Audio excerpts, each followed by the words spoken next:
What's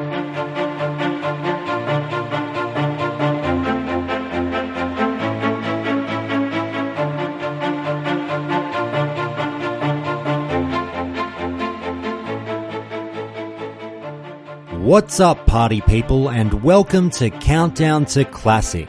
This is a podcast that educates, informs, and gossips about World of Warcraft Classic. Each week we discuss the news, hot button issues, and content of the highly anticipated Classic servers. I'm your host, Josh Corbett, and this is a show where it's not my opinion on World of Warcraft that counts, but yours. If you're new to the show, Countdown to Classic goes through your expert input on everything relating to the upcoming release of World of Warcraft Classic. Now this week, we've got a doozy of a show for you, and normally I'd lead off with the big news we got, but I'm actually going to kick off with a very special chat, and it's what has easily been the most requested interview on the show. And I have to throw in a huge thank you to listener Guilty Sins who made this happen, as I sat down with Mute, famously of the World of Roguecraft videos. Mute was a blast to chat with, and it's been great seeing him hanging out and chatting in the Countdown to Classic Discord since the interview, and I really hope you all get a big kick out of this one. After that, we've got the listeners' takes on last week's big news, then we hear from legendary former Vanilla WoW class designer Kevin Jordan again in our ongoing Ask Kevin segment as we discuss the history and design decisions behind Druids. To cap things off, considering Alterac Valley was in the news last week, we continued with that hot topic in a huge general call about everything and anything Alterac Valley. You all know the drill by now. This is a community-based podcast, so if you like what you're hearing, join the Discord now and keep the conversations going with us all over there. Follow me on Twitter at Count2Classic with the number 2, or email me at feedback@countdowntoclassic.com if you'd like to call into the show, make a suggestion, or just say hi. Everything you'll need is in the show notes for each episode, along with the show's Patreon link if you'd like to help keep the show going. Or if subscriptions aren't your thing, then you can help keep the lights on at Countdown by checking out the show's tip jar over at Ko-Fi. The show's merch store also got an update this week with our great new #NoChanges design that a bunch of you might want to pick up on a t-shirt, a hoodie, or a coffee mug, and much more. So please go and take a look at that design in the Discord or on the merch store and see how it looks. It's great. But for now, let's start the show with Calling Countdown.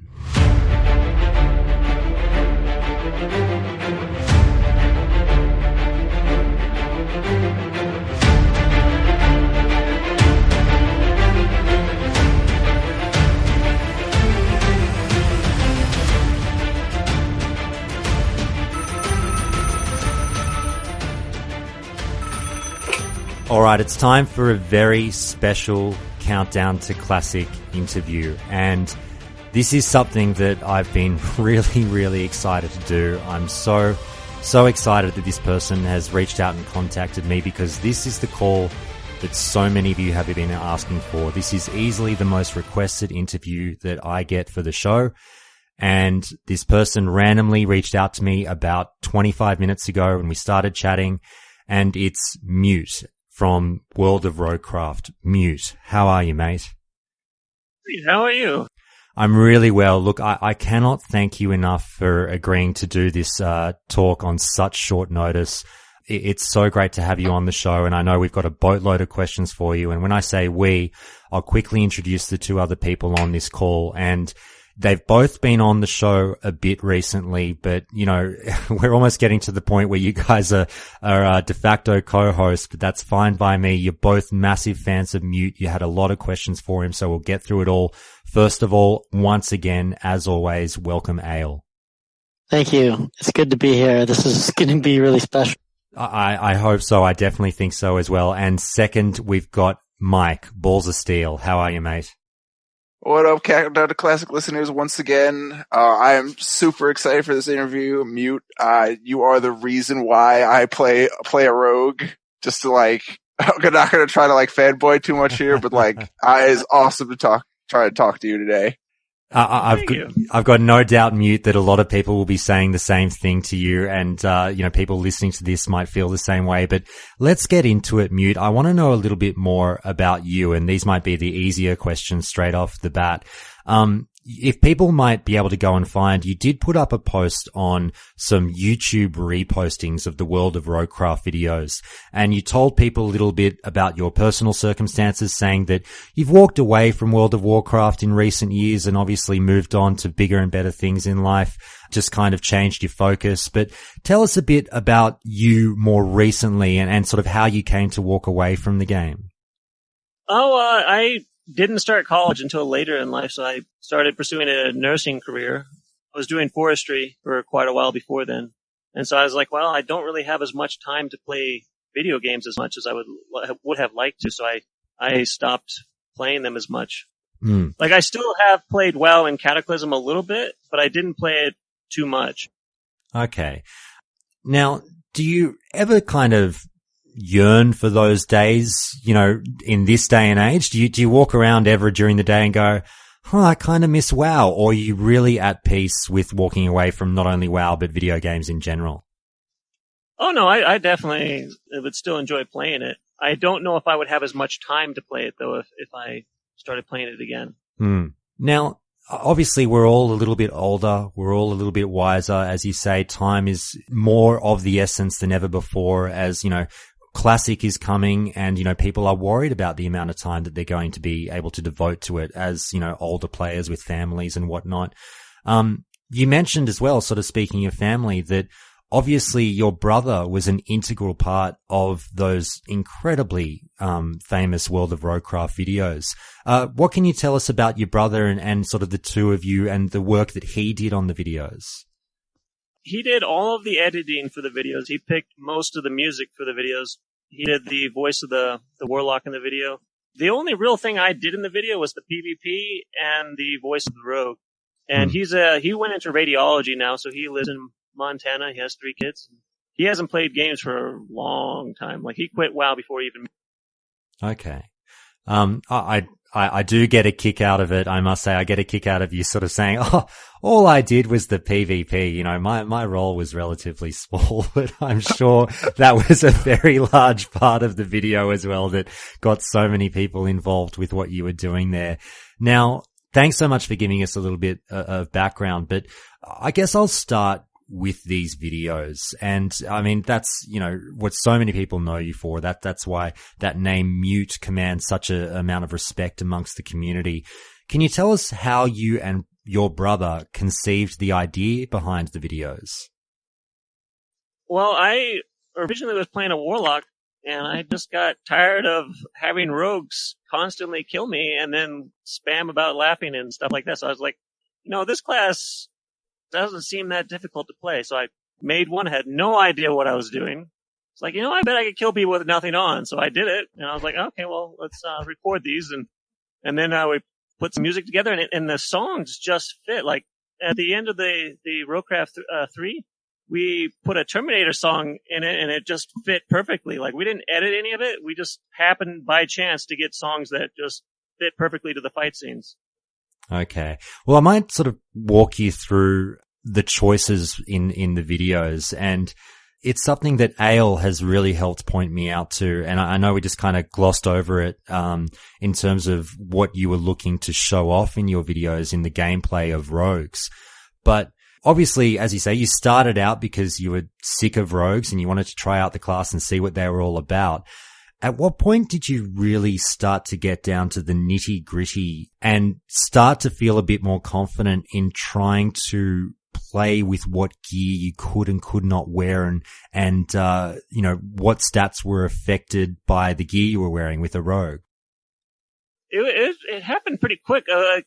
I just started, every time I would kill somebody, I would turn on less gear or more ridiculous gear to see if I could fight people and kill them just as easily. And at that time, it seemed to work really well during Roguecraft 3. And then when we got to episode 1, I was a lot more familiar with rogues, and I knew how to stun lock a lot better to where you could actually kill a person where they couldn't move at all. And so I was a lot more familiar with the class by that point. Do you remember what it was like when you basically rolled this rogue and started finding out the extent to which you could elongate that stun lock?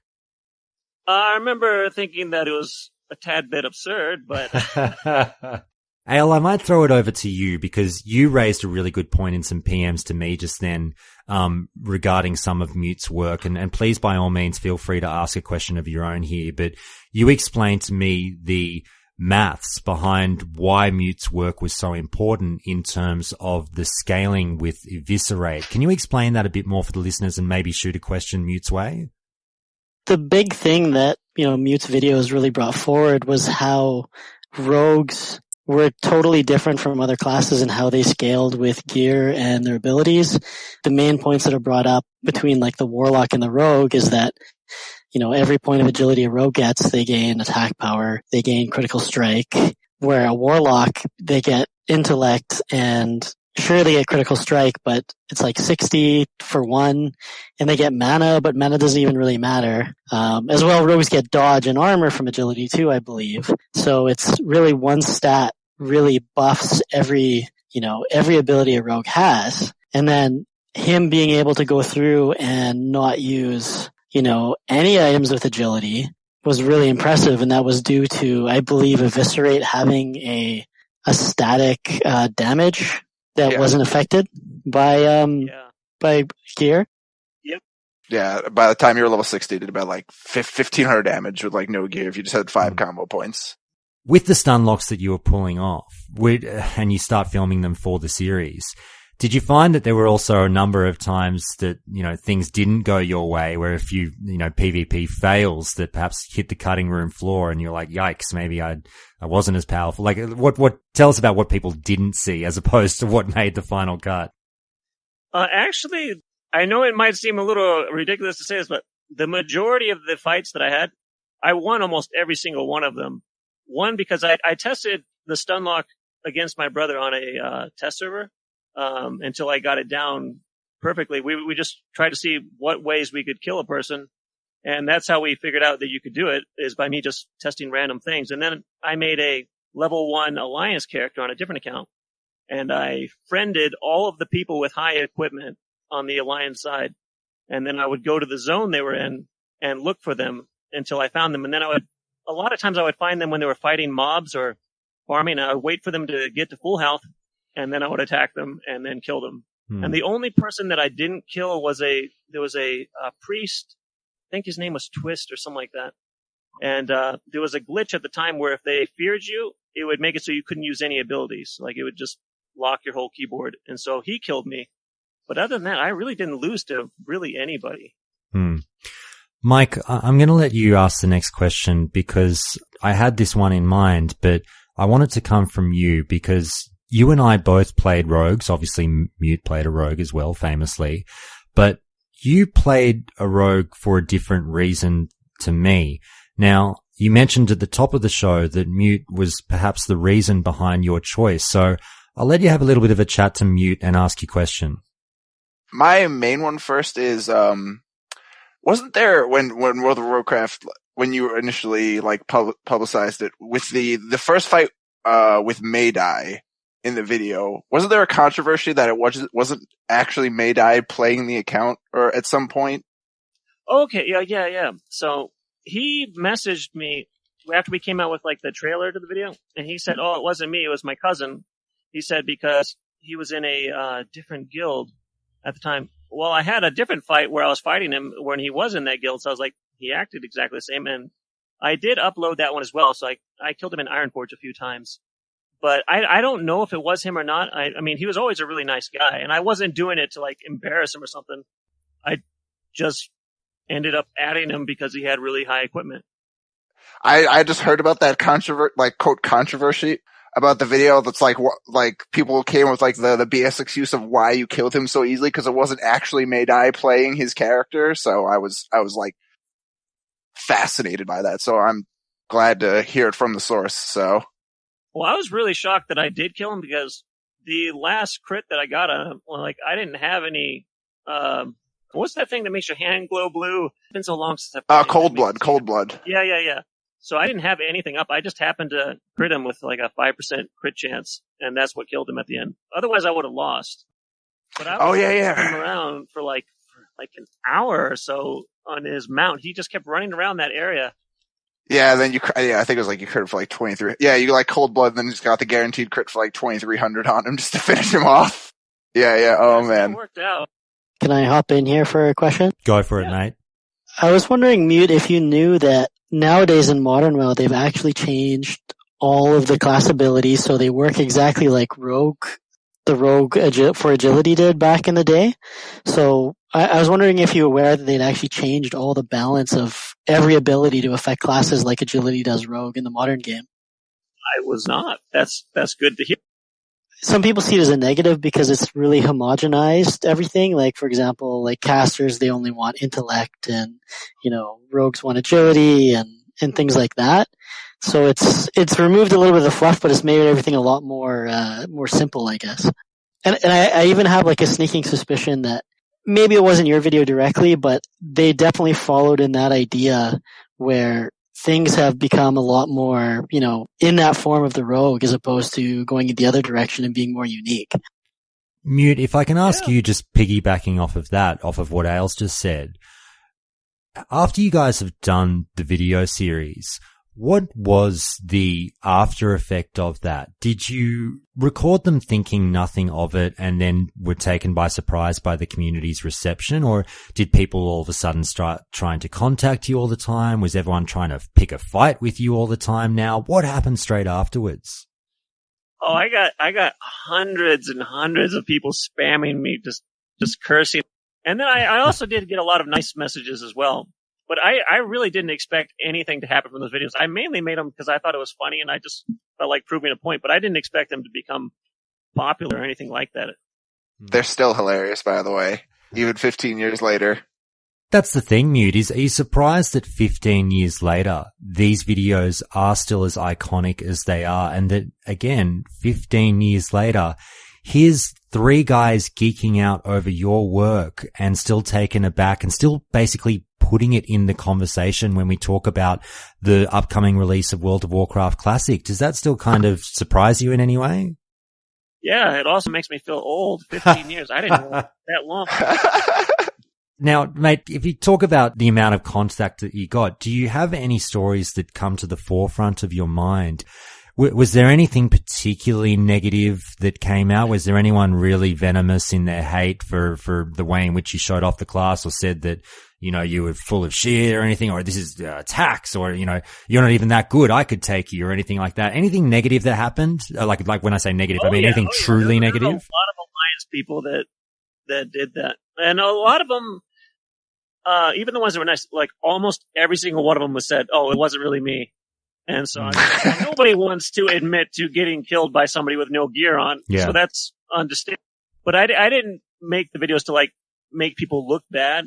I was doing it just to show the class was ridiculous. And I tried to make them feel a little better by emphasizing that wasn't the reason, but nobody's going to be comfortable with getting killed by somebody else with no gear on. Yeah. Did you ever hear anything back? Again, as Ale alluded to earlier, Ale feels that your work with the World of Roguecraft videos is perhaps part of the reason that the game went down a certain avenue with class homogenization. But did you ever get any word back whatsoever of anyone at Blizzard catching wind of your videos and having any kind of viewpoint on them? No. I mean, there was a few of the mods on the forums that commented and said they liked them, but they never told us. I don't think they would have told us, because then everybody would be making videos trying to change things. With, there's obviously a few videos in the World of Roguecraft series. How long did these things take to put together and what kind of work went into them? The reason I say my brother did most of it is because he did a lot of the editing. Like, I had no idea how to do editing. And he put a lot of work into to make those well. It did take me a lot of time, especially for Roguecraft 1. It took me hours and hours to find all of those people. But for the first video, like Roguecraft 3, that took almost no, like I just went out into the wilderness and just found people to kill that I thought had decent gear. And the second one also took a while to film all the different stats and the statistical things with like crits and stuff for warlocks. But definitely Roguecraft 1 took the longest by far.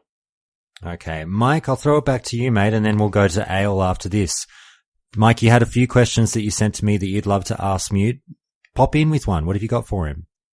I was gonna say, what was back when you played a rogue? What was actually your favorite part about playing a rogue? Even though like you weren't totally keen on the class and you had made the videos just to prove how broken rogues were, but like, what was your actual favorite part of playing the class? I liked going to Ironforge actually, or Stormwind and killing people there, because that was really enjoyable for me to go into the main cities and just kill them. Oh yeah, no, that makes sense. Yeah, oh, God, yeah, I love doing that with a rogue. I guess another one, the one that I had that's probably a little more in depth is like after you publish World of Roguecraft, after like you finish like you doing all the PvP and then your brother editing it all. Like in hindsight, what would like you have changed about World of Roguecraft? Well, I definitely wouldn't have come out with the Roguecraft 3 first. The reason we did that is we thought it was we were gonna just put the PvP at the end, and so we really had no idea what the heck we were doing, and so we called it Roguecraft 3, thinking we were gonna put some stuff in the beginning, and then it just ended up becoming like the reverse Star Wars crap, and it's just yeah. No, that makes sense. Ale, have you got something for Mute? Yeah, I was wondering how you started in Warcraft. Well, I played like Warcraft 1, 2, and 3, and then when I heard about World of Warcraft coming out, I mean, I definitely wanted to try it out, and I knew I was going to want to play it. But I had played other MMOs like Asheron's Call. I played that for quite a while, and I don't know if you guys are familiar with Asheron's Call? Yeah. Yeah, definitely. Yeah, so I played that before, and then I played Dark Age of Camelot, and then I played WoW. Were you still playing Daok at the same time as WoW, or was that well before? No, but after? I actually did start playing it. I'm actually playing it now. I mean, not at this very moment, but I started playing it a little bit over the last few months, and it's pretty fun. There's only a few hundred people on each realm, but it's not a bad. I guess a question that's going to be on the tip of everyone's tongues listening to this call is, as I mentioned, we've got World of Warcraft Classic coming just around the corner in summer of this year. We're only a few months away. And you've made it well known that you walked away from WoW years ago. As you say, you don't really play video games anymore. Is there any temptation whatsoever to come back to WoW once you found out that Blizzard was doing WoW Classic? I mean, it sounds somewhat appealing, but I don't. Is it going to be like everything like Classic? Because I mean, back then classes were not very balanced. I'm hoping it's not going to be like that kind of Classic, because I don't know if I would enjoy that as much. I did really like the Wolf PvP. I'm not a big fan of that. So you were a fan more, as you say, you played on the game through some of the expansions. Were you a fan of some of the class balancing that came with each expansion? Yeah, but I was never a big fan of like the arenas or all of the different battlegrounds. I liked the Wolf PvP. That was really fun for me. But when they got all the expansions, it just kind of went away, and I wasn't into that. After the success of World of Roguecraft, and obviously the spotlight that you shone on that class, and I know the rogues were relatively unique, as you say, because of what they could do with stun locking, but was there ever any kind of desire to do a follow-up series with another class? I thought about doing a Druid, but by then I was just like, well, my brother quit at that point, and I was like, well, I don't know how to do the editing. I just don't have the motivation to learn. So, screw that.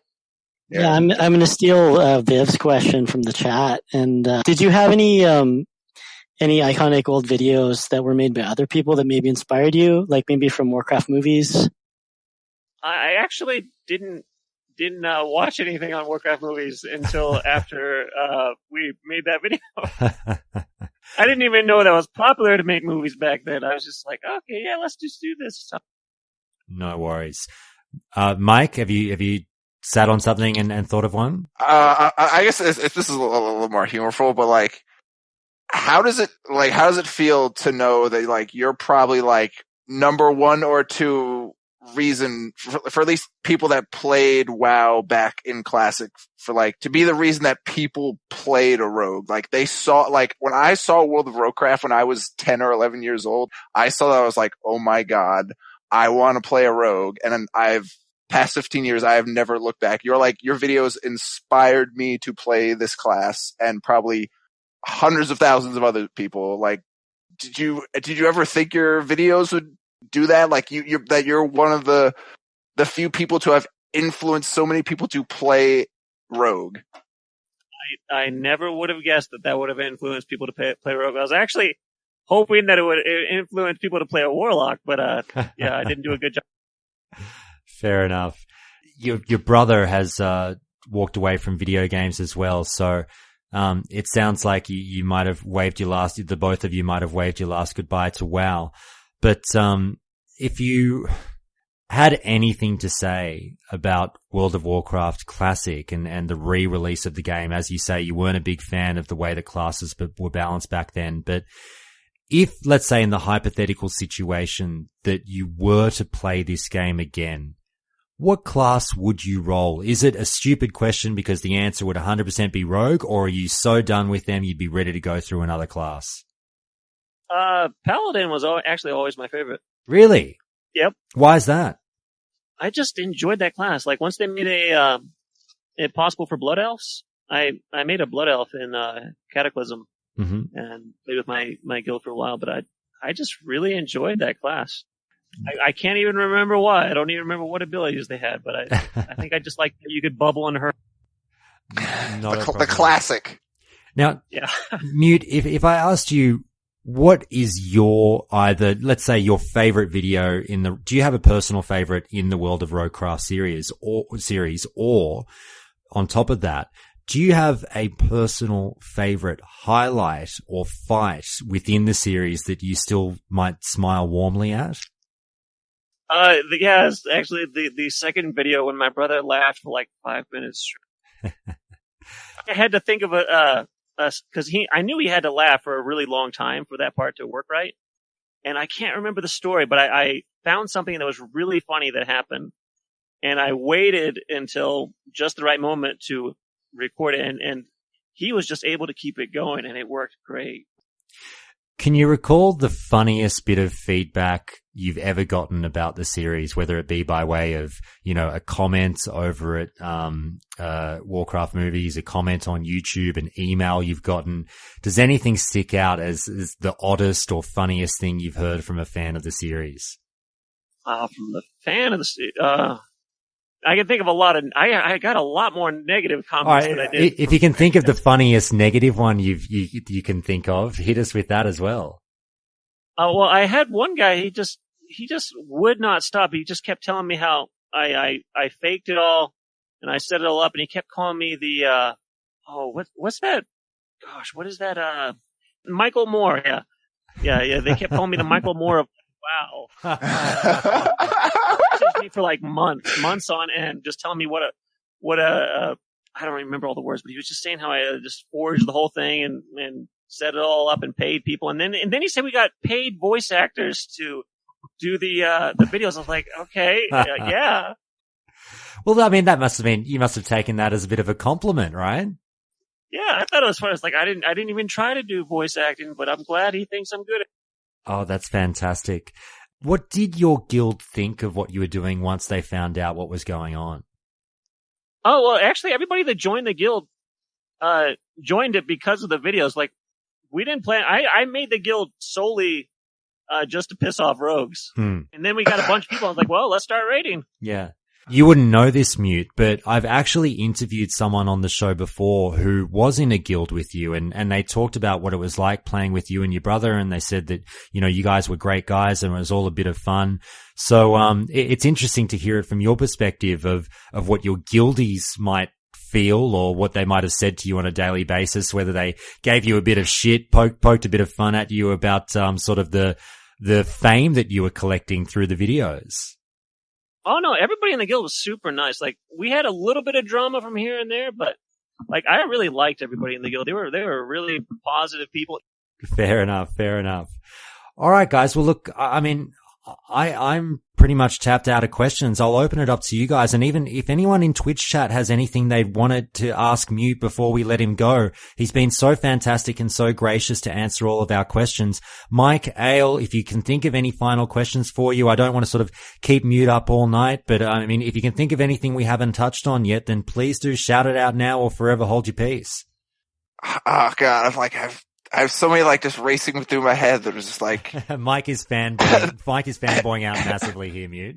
It's all good, man. Oh, look, here's a good one for you, Mute. Mike, you have a think about that. That's all good, mate. You have a seat, you collect yourself, compose yourself, and have a think. I'll ask you this one, Mute, which is a great question from regular contributor to the show, Viv, who asks, Mute, what would you say in your rankings and in your mind is the easiest to hardest classes for you to kill in vanilla when you were making those videos, perhaps as a rogue? The easiest class to kill was probably any cloth wearer and rogues, because they would have no chance to fight back whatsoever. The most difficult class was a paladin. Like, we didn't put any paladins in when they were when without any armor on, because there was no way to stun lock them to death when they were just bubble. But yeah, I'd probably say a paladin. And then possibly, did I kill warlocks? I can't even remember. Man, it's been so long. I don't know if I killed any warlocks without any gear on either, because they had a pet that they could just hit you with. But yeah, probably a paladin would be the most difficult and the easiest. Like warriors, they were difficult, but they were okay. So here's one thing I will admit. So for what's her name? This is with the night elf warrior I had to kill. Emma Stone. Yes. So if you did get some warriors, I had to wait until I think I attacked her when she wasn't totally full health, because some of them you could not stun lock all the way to 0. It wouldn't do it. So I did have to get some of them, because I inspected their gear in Ironforge, and then I added up like how much health they would have, and I don't remember how I knew it, but I knew that wouldn't work unless they were just slightly damaged a little bit. And she was fighting mobs anyways.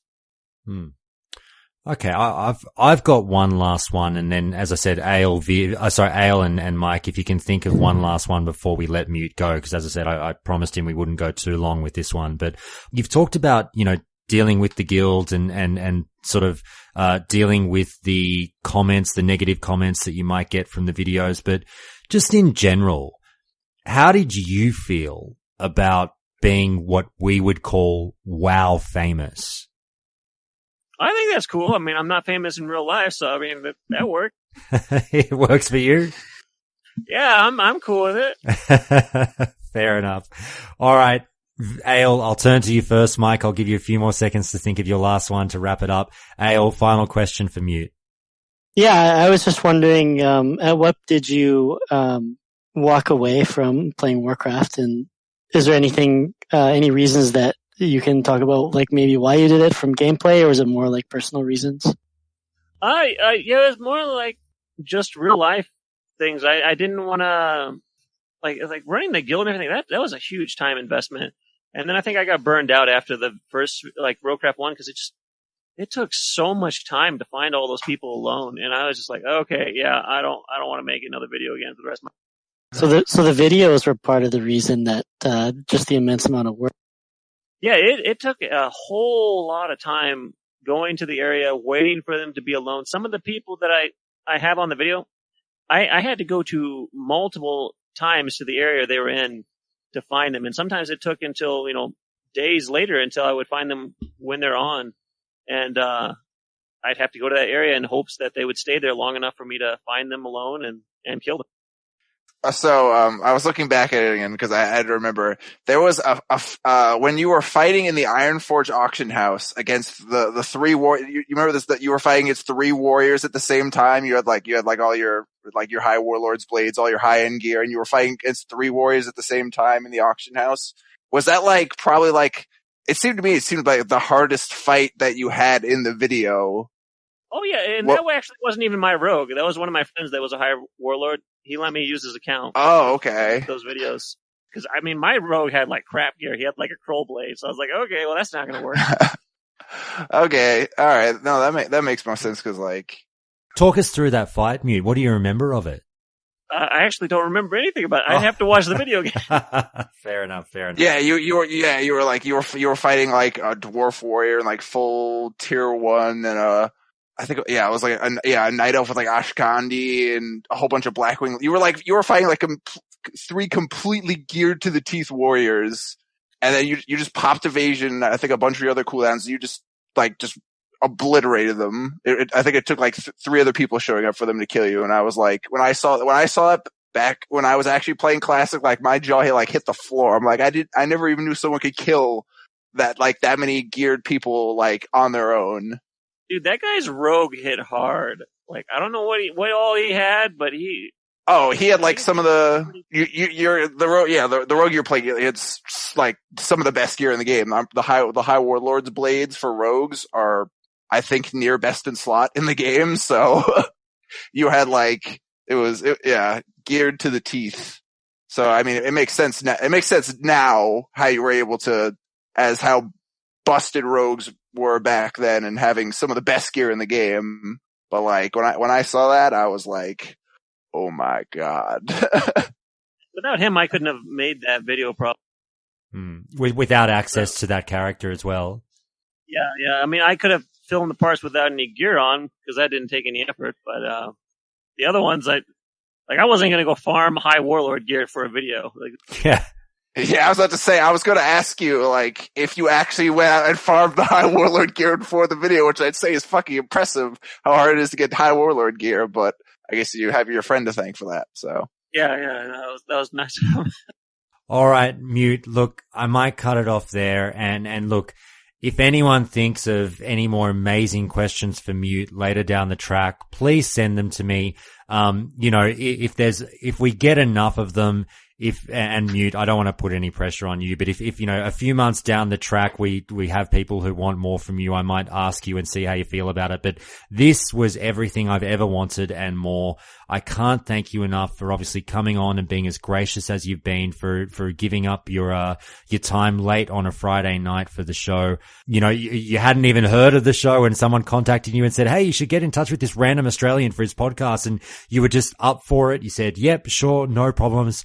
And on behalf of the classic community who have been dying to hear from you, I just want to say thank you for coming on the show and for your work in general in the past on World of Warcraft. And we really sort of respect the videos that you've made. We love you and thank you. Thank you again for inviting me. This was fun. Please come play Classic, please. I will consider it. How about that? Very good. Oh, that's a good enough answer for me. I don't think I can even get my regular character name back. You never know. You got to get in there first. If you get in there, it's fine. You'll still be a celebrity in the community. Like if Mute comes back for Classic WoW, that would be like, I could see that being a headline. Absolutely. Hey. All right, guys. Look, I'll cut it off there, and we'll speak to you later. Recently, on my other podcast, The Cinephiles, we covered 2011's Fast Five. Stu, you took issue with the use of NOS. Yes, getting up. This was the one glimmer of yay that I had. It took me back to my days in the Echo. It's the only time I was like, when he hits the third NOS button, I'm like, oh, well, now you're just being silly. If you'd like to hear more from the Cinephiles, then please do log on to cinephiles.com. That's SINNERFILES. Or search for the Cinephiles on iTunes, Spotify, or wherever you get your podcasts from. But now, let's get back to Countdown.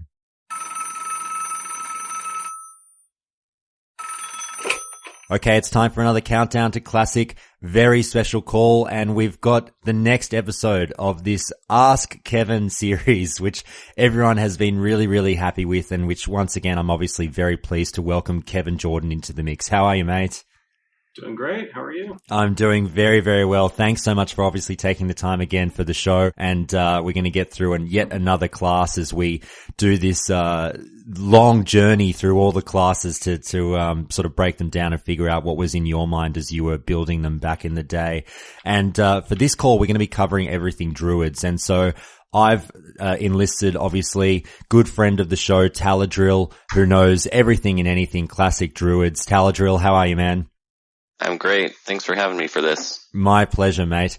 Now, before we get started, I'm going to remind everyone about a simple request that I've got. So you're listening on your phone, maybe in the car, maybe you're walking the dog, maybe you're doing anything at home. Try and take a quick look right now at Twitch. Stop what you're doing. Head on over to Failure Analysis, which is Kevin's channel over there. The link will be in the show notes too. And I want you to hit that follow button and please do Kevin a solid and check him out over there. Now, I promised Kevin at least 1 million follows out of this. And don't make me a liar, guys. Come on, help me out here. So go and follow him over there and obviously chill out with him. It's a great stream that he does on a very regular basis there. Kevin, anything else you need to say about the streams? Yeah, I was also promised 1 million cheeseburgers, and he hasn't met up with that one. I'm working on it. Yeah, as you know, there's some cheeseburgers. That's what I work for. They're expensive here in Australia, so it's going to take me a while to work up that money, but that's all right. We'll get there. Now, look, guys, let's not beat around the bush. Let's get into it. We're obviously here to talk about a class that I haven't spent a lot of time with myself. It's relatively well known on the show now that Druids and Paladins are sort of two classes I spent next to no time with. They've never really particularly interested me, but that doesn't mean that I'm the, only person out there that I'm, someone who feels that way, but there's many people who feel the opposite way, who absolutely love Druids, even though they are somewhat underrepresented in the player base. I think they're one of the least played classes in the game. But here we are, the jack of all trades, master of none. Kevin, I'll open it very generally. What was in your mind in terms of that hybrid class? When we talk about hybrids and we think about what is a hybrid to me in an MMO, what was in your mind when you were building the Druid? Yeah, hybrid's pretty much the perfect word for what we were trying to build with Druids. He was intended to be the ultimate hybrid, the Swiss Army knife of the MMO world, framework that we were working with. They were also very prevalent in Warcraft 3 as units, and so we would present that fantasy to people. But yeah, the goal was two things. One was to make a great hybrid, and two was to create a shape-shifting class, which were also pretty commonplace in other MMOs for a variety of reasons. And so I felt like that was appealing to a specific type of player that wanted to be able to transform, people that enjoyed playing as animals, but also, just people that wanted an answer to sort of every problem at their disposal and could switch to the thing they needed to be for that particular problem. Did you have any kind of rough percentages in mind? And this might seem like a silly question, but when we talk about someone who can do a little bit of everything, were you sitting there going, with the guys, look, let's just cap them at kind of like, 70% efficiency in terms of that DPS or that healing or that tanking ability? Yeah, that's what became, affectionately known as the hybrid tax, right? Mm-hmm. When we set out, I figured 90% was actually a good estimate for how effective he could be at any particular role when performing at his best. And that ended up being a huge mistake because at any point you're trying to perform a specific role, especially as the challenge of the game goes up. You can't be even 5% off the pace in a lot of cases before people start looking at you sideways and kicking you out, even though you're friends with the people. So 90% was way off the mark. And then even later on, as we tried to dial that into closer to 5%, I even felt that wasn't good enough. So ultimately, I don't think that the true hybrid or the true saying of jack of all trades, master of none actually works in an MMO setting. What we ended up trying to settle on was that he could transform and be lots of different things, all three of the different roles, but he could only be really good at one of them at a time, but he had to be just as competitive as the others at that thing. So it changed the sort of design idea behind the class over time. So that was sort of a rude awakening and a lesson learned, but it took us a while to learn it. But that was a tough one. A presumption by someone like me in hearing about what went into the building of the class and the kind of testing and tinkering that you guys would have gone through back in the day, sort of pre-alpha, pre-beta, all of that nonsense is, exactly trying to get that balance right as you've just talked about. Now, I would have thought the Druid would have been one of the more difficult classes to get right, and sort of may have caused you to, mess with the numbers a fair bit more than the others. I may be well off, because obviously you've got, as you say, all of those roles that you kind of have to adjust and balance to your liking within, a comparison to the other classes and what they can do, and not to have the Druid necessarily surpass them, so that people are thinking, right, well, why the fuck would I play a rogue or a warrior or whatever when the Druid can do their role better than them and do other stuff too? So was it really hard to get right when you were testing this class back in the day? Yeah, and some people may be aware that about the history of the Druid. Early on, the intent was for the Druid to be shapeshifting quite a bit in individual combats. You DPS for a bit, then you pop out, throw some heals, and then maybe tank something if you needed to be an off tank for, a couple minutes. And so that was kind of the original intent, that he was shapeshifting quite a bit in the span of just minutes, rather than I shapeshifted this to be this role for the night, and then I shapeshift to, something else when I go back to, grinding gold or leveling or whatever it was. But that's the strategy that once it hit the road didn't actually work. Once the battle was engaged, it was like, yep, that strategy's not going to work, because it sort of left him out of everything as people were trying to do content and they needed the very best in each role. So once we transitioned out of that original idea, that original strategy, balancing him actually became easier, because we just had to look at each role and, like any other class, make sure that he was more competitive with, the roles of the other classes that he was competing against. So, but early on it seemed an impossible task. Once you guys shipped the game, personally, what were you happiest with about Druids? What did you love about them through your testing and playing of the class? I loved the shapeshifting element. I think that was really fun. I think it gave people that sense, again, of a hybrid sense of Swiss Army knife. I could be anything. I could do anything. I felt like, even though it didn't live up to that at the highest end, I think a lot of people felt when they were leveling or when they were just, doing more casual stuff that wasn't the hardest stuff in the game, that they felt very versatile and they could fill any role. So no matter what, the party needed, essentially, they could try to do it. That was making that specific type of pro player really happy. So I thought we did that pretty well, even though it didn't, scale well into the end game. Okay. Now, as I mentioned, we've got Taladrill here, and we might start going through the different talent trees. And Taladrill's cross to bear has really particularly been that notion of feral tanking. So I might start in the feral tree, and I know we can kind of divide the feral tree up into two different aspects, that being one of DPS and one of tanking. So I might sort of start just talking about the bear form there. Now, Taladrill, feel free to jump in at any point from what Kevin's about to say, but Kevin, when we talk about Druid tanks, I know a lot of people are dying to know, how far did you intend on taking the Druid tank? Was the intention to never have them go too far as a main option in a raid, or was that just a sort of somewhat of an unfortunate side effect? The intention was that Protection Paladins, Protection Warriors, and Feral Druids in bear form be able to tank all of the endgame content essentially equally. They were not intended to be sort of a niche tank for certain fights or anything like that. Yeah, they were intended to be able to do any of the content. We missed the mark, of course, as a lot of people remember. And a great example of how badly we missed the mark was the changes to the armor percentage on dire bear form. If you remember that patch note back in the day. Yep.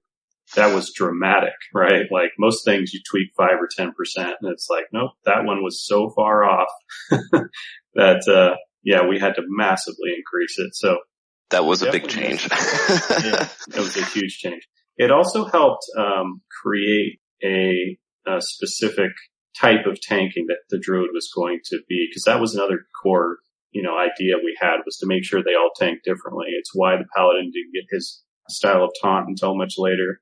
We ended up wanting to develop them in a different way than the Warriors. So, and dire, bear form and the change to that really helped, push us down that path of making him a different type of tank, but still a viable tank. But yeah, it took a while to identify those mistakes and correct them. Taladrill, any questions from you on that? I mean, I think you did a better job than you thought, probably. I think people have realized that a little bit more these days because it was later in the patch, obviously with the talent revamp that we were able to finally look at this stuff fresh. Right. And in vanilla, it was sort of too late to a certain extent, especially from a tanking role because it was so core to how guilds functioned. So it's nice to see actually that, the itemization, whether it was a lucky thing or not, Druids don't have a lot missing or gaps or anything like that. So they really do a good job. Like warriors are still going to be the best, obviously, but Druids, they've got real roles to play, which is nice. One thing I'd like to ask you about it, did you guys realize in how you set them up that Druids were going to have such a potent capability of outputting threat like they do? It wasn't the intent that they be so much further apart than the other classes, but threat is such a critical component, right? Threat, mitigation, and defense essentially, which is part of mitigation, but there's a few types. But threat is such a huge thing that for us to say that Druids or Paladins or Warriors were better than the others, that was not a metric that we could say he's the specialist at this without sort of breaking, the roles apart too much. So no, it wasn't something we intended. And anytime there were, huge disparities, that was an oversight. And that was, something we didn't predict because we would have fixed it had we predicted it. Right. So that's interesting. So speaking along the lines of fixing it, so one of the things that we've discovered recently and the strength of it is there's a weapon specifically that drops in Nomergon called the Manual Crowd Pummeler. Don't know if you remember it because it's this throwaway blue. But what it has is it's got 3 charges, and those charges allow increase in attack speed of 50% for 30 seconds. And so you can pop them all at once. And so effectively, and it's also not a unique item. So, nice. Okay. So you can farm them quickly. You can get one in less than 5 minutes if you go there at level 60. So you can get as many as you want. It just depends on dungeon lockout time. So you can have effectively, a minute and a half of increased attack speed, and that does affect cat and bear form. And so you can actually have very fast attack speeds with those. If you were to see that in vanilla, would you guys have considered that an exploit of some sort or something that would need to have been adjusted? Or would you have said, well, that's Druids doing weird stuff again, so let them do their thing? Yeah, it would have all depended on context. I would definitely not say it was an exploit. The vanilla itemization was very double-edged sword, right? Like we created a massive number of, handcrafted unique items with all kinds of crazy stuff on them. And we knew that it was going to bite us in the butt occasionally, but that was okay. We were willing to take those risks in order to create a really interesting, compelling itemization system. But once, people found things that were going to be problematic long term, then we had to step in and adjust. So depending on how the Druid was doing, and if we could identify that because of this item, it meant that warriors weren't going to be desirable in tanks anymore, it was only Druids, then we would have had to step in, right? Because again, the intent is make sure all the tanks are welcome and can do the job. So, but that evaluation would have had to taken place to see, well, how bad is this? Is it helping the Druids catch up? Is it helping the Druids, find their place in tanking next to warriors? Or is it replacing them? Or is it still not good enough to, get the Druids where they need to be? So, the context would have been really important there.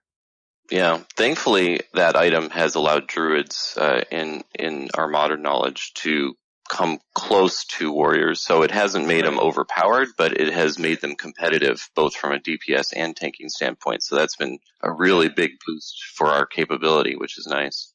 Yeah, that sounds good. It sounds non-ideal because it all sort of keys around this one item, unfortunately. Yeah, which it's weird.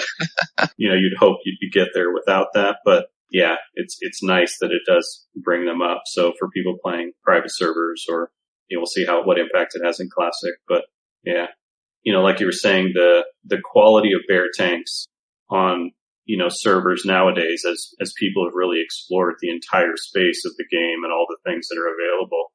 Back in the day, people weren't doing that, hadn't had the time to do it. We were all sort of fresh, and we were like just figuring things out as we went. And people gravitated to the warrior because it was probably the most accessible sort of tank, ready-made tank that was performing well, and that, then a stigma is created, and so, perception versus math, comes into play, and there's just so many things. So it's nice to see that the Druids weren't as far back as, we originally thought, but, over time, you had intent, and again, the idea was that they all be pretty equivalent. Now, as obviously Taladrill mentioned, I'm glad he went into the manual crowd pummeler, obviously equally as applicable to the cat druid. We're talking about pumping out that DPS as well. Just in general, Kevin, once a druid flips over to cat form, were you guys pretty happy with where they were at in that form and where it perhaps placed them on the DPS charts through that in-game content? I remember them being pretty stable in terms of, like, their performance wasn't as gear dependent. It still was, but not as much so as, say, like, obviously warriors would be the outlier in this case, but rogues also, outscaled them and things like that. So they had a higher starting point, but they had a lower scaling point, an end game point. So from what I remember. So again, not ideal for anyone who wants to be a druid and keep graduating to the top tier rating scene. So, and that was something we had to fix. It was actually something we had to fix on a lot of characters, because we found, things that didn't scale eventually were just removed from the hotbar across the board. So in order to keep each abilities and each class's rotations healthy, we had to put in scaling elements on a lot of things to keep them competitive. So, and then some classes had more of those than others. Just to round out on the feral tree, Taladrill, I'll turn to you. Are there any talents that you can think of that you always felt were perhaps a little bit lacking in the feral tree, as something that you personally sort of would have tweaked that you wonder if the guys at Blizzard had ever considered? I think, honestly, obviously the stuff that was added in TBC was really good to really help strengthen the ferals and make it, well, and not just the ferals, but all of the trees, I guess really the one thing that we are missing in the vanilla that would have been really nice in the TBC version was, I think, it had some kind of talent which was reducing crit chance incoming for tanking, because that's the big stickler that everybody really gives druids a hard time about is that. So that would have been nice to have in vanilla, but at least they get it in TBC. And even in vanilla, I don't think it's really that big of a deal with the armor capability that they have. Okay. Kevin, I might turn over to balance now. Now, this is one that's... Well, sorry. I gotta ask before we do, because we didn't really talk about cat stuff. Go for it, mate. Go for it. Another item that was very integral in vanilla, and I think also in TBC for cats specifically, was the Wolf's Head Helm. So that changed the entire rotation for how druid cats functioned. Do you know about this item too, Kevin, or no? It sounds familiar, but I don't remember the details now. So the way it worked was you have the Furrer talent, which which gave cat 40 energy when you shapeshift into it. And then the Wolf's Head Helm also gave 20 energy when you shapeshift into cat. So you combine those two, and every time you shapeshift into cat, you would instantly gain 60 energy. Right. So with that, the idea is what cats do these days is they do power shifting. So effectively what that means is they will be in cat, they'll shift out of cat and then back into cat to gain an instant spike in energy to be able to cast more spells to do that, to increase their damage. It's quite intensive and it requires a lot of skill and extra consumables to use, but people are quite effective at doing that. I think they finally nerfed this in Wrath, maybe. But again, is there any thought that you'd have for the functionality for how cats would be utilizing that kind of play style in vanilla? Yeah, I'm torn on this one because I love emergent stuff like this where you find a new item and it does significantly change your play style or, your rotations and things like that to get extra power. But the danger with this one would have been how fun it is, right? It's intensive. Really fun is maybe the wrong word. Yeah, it's not really that fun, and it's certainly not thematic to pop out of cat form and back in to leverage, this kind of bonus for an additional advantage. So from a design perspective, it's like, yeah, that sounds like busy work.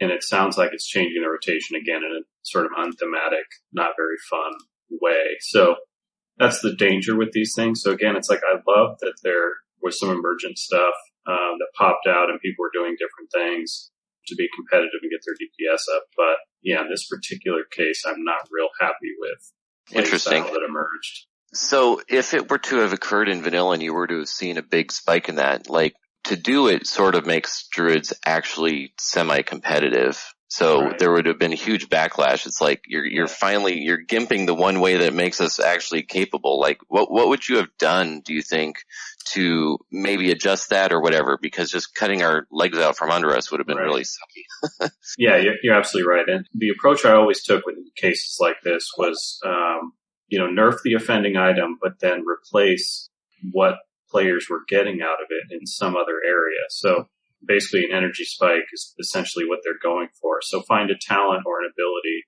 where I could put that mechanic in there without having to change forms, use this item, pop out, that kind of thing. So you replace their competitiveness and also some of the bright side of, the emergent play, which was that energy spike. Because I think people probably did some really fun things with that sudden boost of energy. So Yeah, definitely. That sounds like a fun mechanic to embrace and put back in. So, and I don't remember specifically if we put in any energy spiking stuff in any of the TBC. Well, rogues have like adrenaline rush that gives them ability, like a short-term energy spike, but obviously that's just more of a cooldown base, but not something that's consistent, Like proc. That, Yeah. yeah, exactly. I would love to try to done a proc off something. That would be cool. There's rage ones, but not energy ones. So yeah, that would have been pretty neat. Right. So that would have been my goal to fix that or address that. Yeah, interesting. Fair enough. All right, guys. Thanks so much for jumping in there, Taladrill. I did feel like I was leaving cats a little bit undercooked then, but obviously that's why we've got you here. So I'm so glad you've got my back there. Now, let's quickly round off on balanced druids, Kevin. Now, I feel like this one might be, something that a lot of people prick their ears up at because balanced druid is often, invoked right along with Ret Paladin as, the spec that got away, if you will. It's something that is generally viewed in classic or vanilla WoW as something that you probably want to steer clear of. Now, some people have gone into bat for these specs over the years and said, no, perhaps there's a little bit more to it than meets the eye. These aren't necessarily meme specs. Perhaps if you, do this, do that, use this item, use this buff, you can make the most of it. But in terms of balanced druids, did you guys feel the same over at Blizzard when designing it that like, yikes, we've kind of left some stuff out here. This is not performing like we'd hoped? Yeah, for sure. Even the form itself, I was always kind of like, yeah, like it works, but it's tough to make. It was tough to come up with a really interesting shapeshift form that was a caster without getting really strange, What was the point of having the caster form have such high armor, just like bear form? It never made much sense to me. Probably mostly thematic, like in terms of this looks like a thing that it's very much like a bear, so it should have some attributes of a bear. We did that on occasion, so even if it didn't make perfect mechanical sense, it was serving a thematic. It also had a role in like PvP and things like that. So yeah, it would make it useful in PvP. Yeah, really, the biggest thing I think that was missing for Moonkins was all of the other casters had talents to increase their spell hit, which is huge, especially given itemization. So that really hurt them badly. That was probably, if there's one thing that they would need to give them a huge buff, it's probably that, because that just cuts their itemization options big time. So yeah, okay, yeah, for sure. Now, Kevin, in terms of the tinkering with the balance spec as you guys went along, obviously, Taladrill, you can correct me if I'm wrong here, but the Moonkin form wasn't brought in till a little bit later on in vanilla, isn't that right? Yeah, that was the talent revamp. Right. So before that talent revamp, Kevin, what were the thoughts in terms of, like, again, you talked about the drastic armor change that you brought in for ferals. Were there any drastic changes considered outside of simply just this Moonkin form for this spec to try and get them back up to snuff? Early Moonkin relied too heavily on, I'm drawing a blank on the instant cast dot, essentially. Moonfire? Yeah. Relied on that too heavily in a lot of situations in terms of like short combat. So we wanted to make him more than just a Moonfire spammer. So we worked more on his rotation. And yeah, there were just a lot of problems to fix with the Druid, with the Boomkin form. But unfortunately at the end of the day, we missed some still pretty critical ones in terms of like mana expenditure and becoming an Oomkin. So one thing that got fixed, I think, in TBC, which is a small issue, but is Insect Swarm is on the Restoration tree in vanilla, and I think it got moved to the Balance tree. So that was sort of like a utility spell that could actually be cast by the Moonkin in TBC, but can't be cast by the Moonkin because it's a Restoration spell. So that kind of stuff too, that really hurts them too, where it's like, all they can give the party is a crit buff, and that's not even that great when you do the math on it. So right. It's like, why bother bringing them? Yeah, we did that with a few classes as well. And some of them needed them earlier than others. Like some of the classes that needed desirability in raids were performing fine up until a point, but then got scaled out by other classes. So we had to boost their sort of desirability buffs. And the Druid had good buffs, but you could get them from Resto, right? So yeah, the standard buffs, Thorns and Mark of the Wild are fantastic, but yeah, Resto can easily cast them. Right, so you just end up taking a Resto Druid. So we had to give specific ones to the other classes. Insect Swarm didn't belong in Resto ultimately. So. Yeah, it doesn't make much sense in that one. Yeah. All right, guys, we'll finish up with Resto, and it might not take very much time to cover this one. But one question I've always had regarding this one for you, Kevin, is I'm a bit surprised because for some reason, I had a friend that played Resto and raided a lot back in the vanilla days, and obviously because he spent so much time with it, he swore by it. He's like, "Oh my, Resto Druids, we're so powerful, we're awesome, man." And obviously, through my work on the show, I've come to realize that not necessarily the case. People generally seem to say that they are arguably the weakest healer in the game. Did you guys sense again, we talk about hybrid taxes and all that jazz, and it's perhaps supposed to be that way. But were you guys happy with where Resto was at in raids? Is that exactly where it was supposed to be? It's hard for me to say that anyone was exactly where they were supposed to be at any time for any class. And that's just due to the fact that it's always revolving, it's just an ongoing process, balance, over time. So, but what I liked thematically was that the Resto Druid was finding a place as, the master of healing over time, rather than the other styles. Like the Paladin had, flash of light spam, essentially. And the priest had the best, big heals.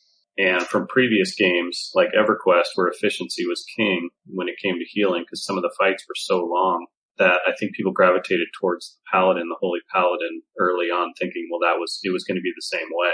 And so it took some time to adjust that perception. But so I liked him thematically. I liked that he was carving out a niche, for himself in terms of what kinds of healing he was doing. But yeah, the numbers, it was one, depending on the moment, depending on the patch and what we had recently done, were probably, not ideal. You've used that term a few times now of, thematic, and you guys obviously finding stuff that you felt, perhaps when you thought of that class fantasy, things that fit within that theme, and that's obviously what helped inspire some of these designs. Now, I'd be remiss not to raise, as all my cats and dogs go nuts in the background, I'd be remiss not to raise this particular question being brought up by listener Kef Tank, who's been on the show before, and it's a bit of an angry nerd question, but I'll ask it with all the love and affection. He's angry, yes. He is angry. I'll ask it with all the love and affection. I see his comments there. Yeah, so when he says something like, it seems to be the case that the theme was more important in design than the actual utility. Is there a somewhat bit of truth to that? Yeah, I'm probably giving the wrong impression because I didn't do everything when it came to classes. I worked on the thematic. I worked on the gameplay. I worked on, finding the niche and the identity and that kind of stuff. And then I handed it over to a technical designer to make the math work, right? So that's the stuff I focused on. But when I handed it over, what I expected and what we all expected was that the math would support these ideas. Because I would lay the groundwork and I would say, hey, this healing class needs to be one that survives on pots, essentially, and is desirable because of healing over time spells. So that's what's going to make him different. That's what's going to have him have an identity, and that's going to make him desirable and competitive in various encounters. So, and sometimes the thematic let us down, like an example of the original Druid shapeshifting all the time thing, and sometimes the math let us down. So I created a thematic, and that was my focus. And then, another technical designer who was great, but also, just like I did, make mistakes and didn't always reach that potential, right? So okay. When I stress the thematic side of things, don't feel like I didn't care about the numbers. It just wasn't my primary role. So okay. Let me ask two final questions for you, Kevin. Now, firstly, as I asked in the other calls, the answer might be no, but can you recall any talents or abilities that you sort of were tinkering with or thinking about, things you might have written on a barroom napkin at 1:00 in the morning out there at Irvine one night that hit the cutting room floor for Druids, or, it all pretty much got there in the end? Yeah, a lot of it got there in the end. One that I couldn't wait to get in was the giant AE from Warcraft 3. Star shards? Star shards? Like a Wood Night Elf priest had? No, it was Starfire or Hurricane? Hurricane's the AoE. No, not Hurricane. It was basically the Druid ability. Sorry, the Moon Priest had it in Warcraft 3, but we wanted to make it a Druid ability that just leveled bases essentially in Warcraft 3. That was one that didn't get in that I wanted to get in as fast as possible. But Starfall, is that it? Starfall, yes. Yes. Okay. Thanks, Ginholic.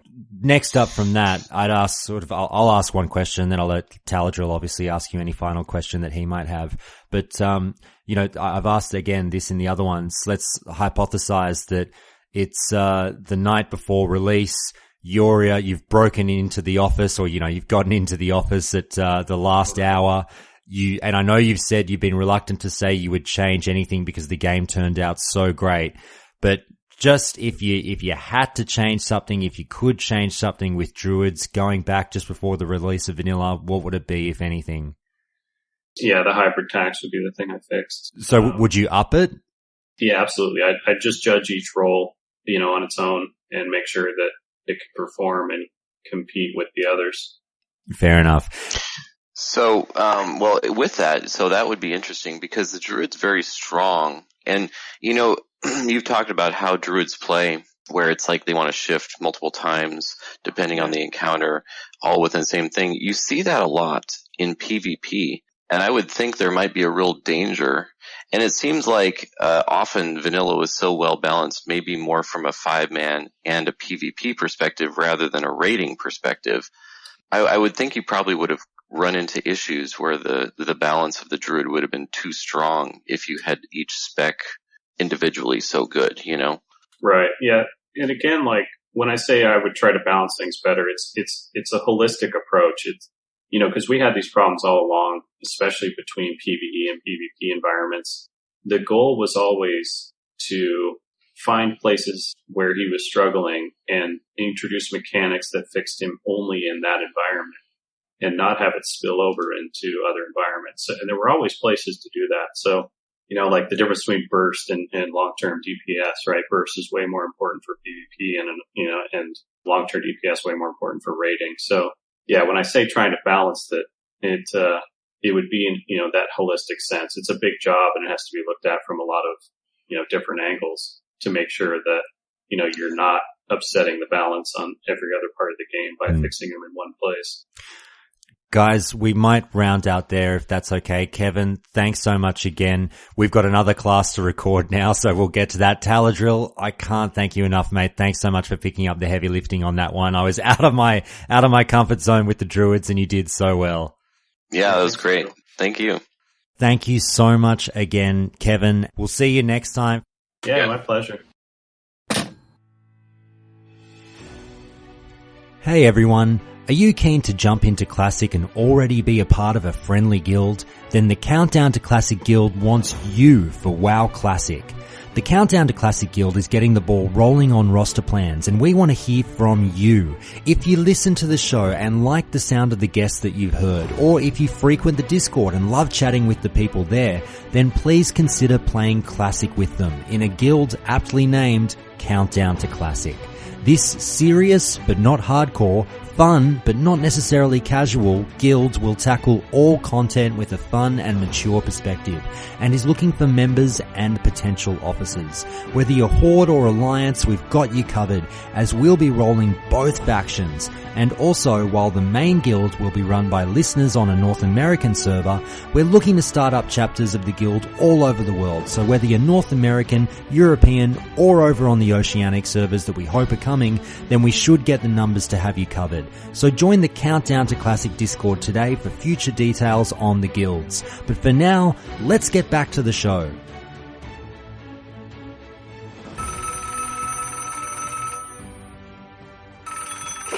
Alright, it's time for another Countdown to Classic call, and it's a call that's once again containing some World of Warcraft Classic news. That waterfall, that cavalcade, that onslaught of news that we thought, that we hoped was coming. I went wild out on a limb a couple of weeks ago on the show and said, I think we're going to start to get a lot of news. And again, I'm not Nostradamus or anything. That was based in the fact that time was simply running out. But it's nice that it's really happening. And I've got two callers on the line that have answered the bat signal to talk about this amazing news regarding loot trading and the update that we got on that. As always, you heard him on the show recently. Viv, welcome back, brother. Why, thank you. Glad to be here. Some really good news. Some amazing news. And it wouldn't be a Countdown to Classic call if we didn't get a first timer on here. Thanks so much for jumping into the deep end. Bissy, how are you? Doing great, guys. Now, I just want to say, let's get this straight, sort of out of the way. This is obviously what I think is amazing news, and I don't think I came across a single person. You guys tell me if you did. I'd be interested to know. I don't think I came across a single person in the forums, on Reddit, or anywhere over the last sort of 5 months since BlizzCon who actually came out and said, you know what? This loot trading thing that Blizzard's talking about for Classic is great. Like giving it the big Tony the Tiger seal of approval. I think we are absolutely unanimously behind this sort of reversion, if you will, that, well, it's not, they didn't fully backflip on it. So let's sort of, throw that in there. It's still going to be there, but they gave us what we were hoping for in that they limited it to, dungeons that have a raid lockout attached to it. So raids. Viv, I'll start with you. Tell me how you felt when you read this news. Well, my immediate feeling was, oh my God, because I couldn't believe it. Because it's like, how do you possibly expect them to do that? Because my thought, I was thinking ever since they said it at BlizzCon that pretty much they would never go back on that of all things that they could go back on, simply because it affects the amount of money they're actually going to make. So, like in all recent years, it's been like a corporate Blizzard having, the responsibility to please their investors versus the love of the fans, like fan service type thing, doing what the fans want. So I was amazed. I was like, man, this classic WoW team, they must have more freedom flying under the radar or something through all the red tape because they keep doing things based on our feedback. Yeah, it definitely feels that way. Now you raise a really good point straight away, because I've been on the record multiple times saying, look, as much as I'd love loot trading to go away, as much as we'd all love loot trading to go away, I really was convinced that this was in for the long haul. I didn't think this was something that was open for discussion or that they could have backflipped on. And my reasoning behind that, I don't think many people questioned my reasoning, in that we really got it hammered home to us that, hey, cost cutting.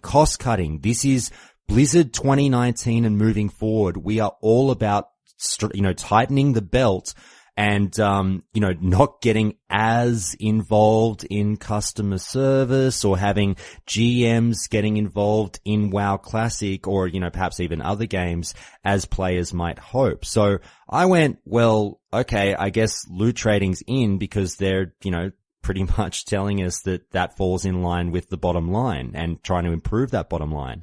But here we are with them saying, all that stuff that we told you at BlizzCon, how, we don't have the time to be getting our GMs to you and it costs money to have these people addressing your issues of what, the shit that goes down in 5-man dungeons. Well, forget all that. We'll actually, we'll have it as it was, because to qualify it as, we'll give you loot trading in raids, but not in 5-mans. Well, that was the whole thing anyway.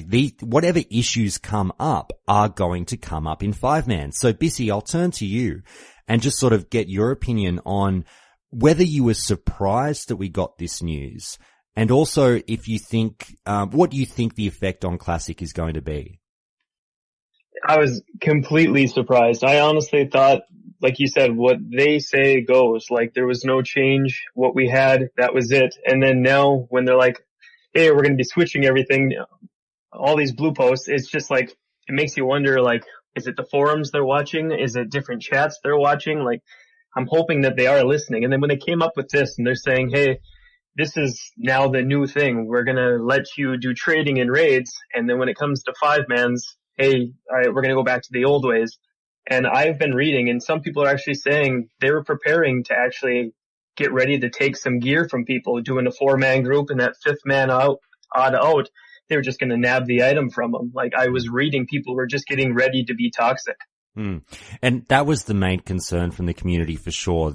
And look, there was divided opinions on this one, on how far the Classic community would go to abuse this, because we sit here and we all say the Classic community is amazing. We're all such great people. We're angels. We don't abuse systems. We don't ninja, on the whole, blah, blah, blah. And then there were people going, yet we're all sitting here talking about how loot trading is horrible because all this collusion is going to happen. So which is it? Pick one. Viv, as Bissy has said, he seems to have seen people possibly talking about the collusion already. We won't go into it too much because it's not going to be there, but do you think that the decision, is obviously a good thing because it gets rid of that possibility of the collusion? And did you think we were going to see much of it anyway? Yeah. I mean, the fact of the matter is, as I've always said and will continue to say in the Discord, and maybe will be in anger management that I submitted one of these days soon, it's all about the design of the game that influences what people do, not just, people aren't just naturally going to be terrible people or good people outside of the context of the game. Like, it's all about the game and the way it's designed, how people are going to act. Like, people have been the same for centuries, so it's just the environments that they're in that change. So as far as this, like, if the system was there for them to abuse, they would. That's the reason the Classic community is really that good, is because that's how the game's designed. It's designed to make people work together. Bissy, I'll turn back to you and just say this. So we are being told that obviously loot trading still very much going to be there, but just in raids. So I'm presuming that, again, we're going to get some kind of universal applause to this change, in that I don't think anyone really has an issue with loot trading in raids only, because we get the examples of, what if a master loot goes wrong when you're running a raid with your guild? That's the perfect opportunity to just be able to do the loot trade and nobody gets hurt. Are you fine with it still being in the game in that aspect, or would you rather still have it taken out altogether? In all honesty, I kind of think having it out would be better, in my opinion, just because there are going to be raids that are not solely just guilds. It's going to be pugs. So you're going to get groups where someone that is a master looter will be like, hey, let's work in cohorts and say, all right, you rolled 5 people roll for an item, that one person got it, and then they trade it to him, and then, actually we want our buddy to get it, and they trade that item to our buddy instead. Like, there could be behind the scene things that we're not seeing if it is a pug. Like, you really have to believe when you're in a guild that your guild's doing it the honor way, like the right way. But in a pug, it's a lot harder to do it that way. Viv, are you on board with that? Are you kind of still wishing they weren't doing it at all, or is your soul at peace with the fact that it's there in raids and you actually quietly think it's a good thing? Well, I've always been like a gameplay purist, not like a complete purist, but a gameplay purist. So like anything that actually affects gameplay, I'm kind of still wishing wasn't in the game at all. But, as long as it's restricted to only pre-made guild groups, I think it would be the best. Like if it was restricted to like master loot in a raid, it would be better than what they've even said now. 'Cause people still pug raids, especially like later on in vanilla, people pug like MC like all the dang time. So the issue could still crop up in that situation. 'Cause I mean, technically you're in a raid, but nobody knows each other, you know, it's just a bunch of random people. So that could still be a problem in that regard. But other than that, I think it's easily a huge step in the right direction, and I'm still excited about the news we got today. Yeah, for sure. Busy, just to round it out, obviously you brought up the point of pugging raids. Viv has elaborated on that a little bit. Definitely later on in Classic, you know, people will be pugging MC, with the release of, ZG as well. I'm sure a few pugs will run through there, or many a pug will run through there. What do you think, knowing that, you know, loot trading will be in there? What do you think is going to come of that in terms of perhaps, you know, the community policing itself, and it will all be fine? Because if someone does want to sort of try and fuck over a pug, you do the old, hey, trade me that item or equip it or do something with it. And then, you know, the community self-regulates if you see someone dick you over. Are you not fussed because that's the kind of justice that you're sure will happen anyway and people won't abuse it? Or do you think that it might still get abused a little bit in those, you know, let's say, for instance, a ZG pug? I'm hoping it goes better than worse, actually. Like, so hypothetically, you're in a ZG and the tiger mount drops. Everybody rolls, and I roll a 99 out of 100. And then all of a sudden I start getting whispers. Hey, trade it to me. Trade it. I'll give you 3,000-4,000 gold. I'll be like, well, hey, I could use the gold. All right. I'm going to wait and not use this item until I'm out of the instance. And hey, give me that 3,000 gold. Here's your new mount. It's, look, I think it opens up some interesting doors. If my opinion is, I'm the person who's completely at peace with it now, given this extra bit of news. I think it will solve some problems. It might raise a few, but I think it solves more than it sort of brings. It solves more problems than the problems that it brings to the table. So I'm sort of down for it. It's great news. Viv, we'll just round out on this point. We've talked about how it seems that, you know, they're listening to us. Again, we keep saying they're listening to us. And it's funny how here we were a week ago and I was on the show going, well, they seem to be open to changing things that they've said. Maybe loot trading is next. And then ta-da, here we are flipping the table on loot trading. What do you think this means for other decisions they've told us are coming that aren't as popular, such as sharding? Oh man. That's another one that, you know, I guess you can never say never with this team, because when you said maybe loot trading will change, I was like, nah, that's not going to happen. But then it did. So I don't know. I'm equally as, in the same boat thinking, you know, like there's no way they'll change the sharding idea, but maybe they will. Who knows? I've always been in favor of just embracing the queue times like there were back in the day, and maybe taking extra care for population balance. But I don't know. I guess I would like to know, how are they going to go about, cause I was just thinking of what I just said a bit ago, like about the, master looter thing. Like if it's master looter, it might be better. But then I was thinking, well, pug raids still use master looter a lot of times, like whoever leads it.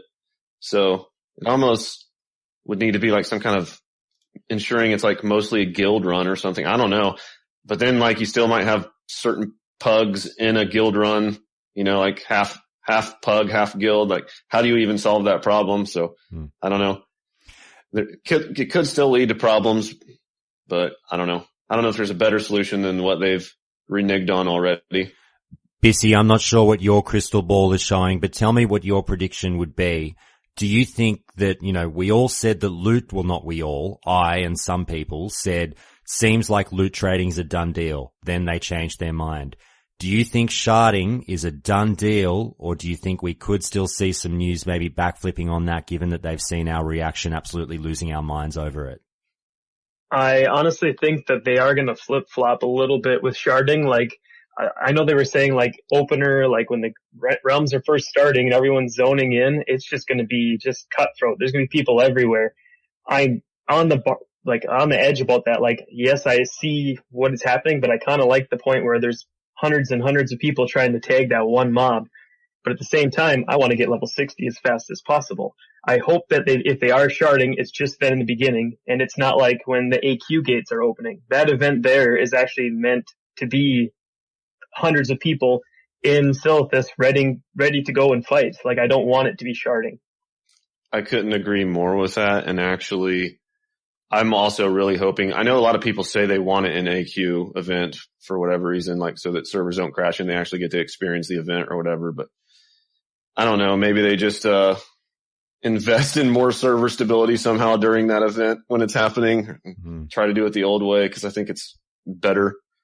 All right, guys, look, we'll wrap it up there. I didn't want to spend too long on this topic. It's, it's a relatively short, sharp post. We don't need to break it down for hours at a time. Some people would say that 15 minutes is too much already, but long story short, amazing news. The community, it seems, could not be more stoked. Thank you very much, Blizzard, for changing your position on this to a certain extent, and we'll see what comes with the other stuff that we've got to tackle. So, guys, look, I can't thank you enough. Viv, thanks so much again, mate. You're always so reliable to come on the show when we need an opinion. Thanks again. No problem, man. And Bissy, I hope it wasn't too bad for your first time. You did great. Thanks so much, mate. Yeah, I appreciate it. You were very gentle to me. I try to be a gentle lover on the podcast, so I'm glad it's that new mustache. That's what it is. It is. It's Rico Suave. This horrible porn stash that I'm rocking on stream. Thank you. Yes, all right, guys. We'll talk to you later. Thanks. Bye. Thank you. Hi, everyone. Josh here. I just want to take a quick moment to remind you that while Countdown to Classic will always be a podcast you can get for free, if you do happen to really enjoy the show and find yourself always coming back for more, then please do check out the show's Patreon page to see how you can help keep the lights on at Countdown to Classic, and even vote on show content as the show continues to bring you more and more classic WoW goodness. Alternatively, if monthly subscriptions aren't your thing, you can always visit the show's tip jar over at Ko-Fi, with that link being in the show notes and on the website too. Now, let's get back to the show.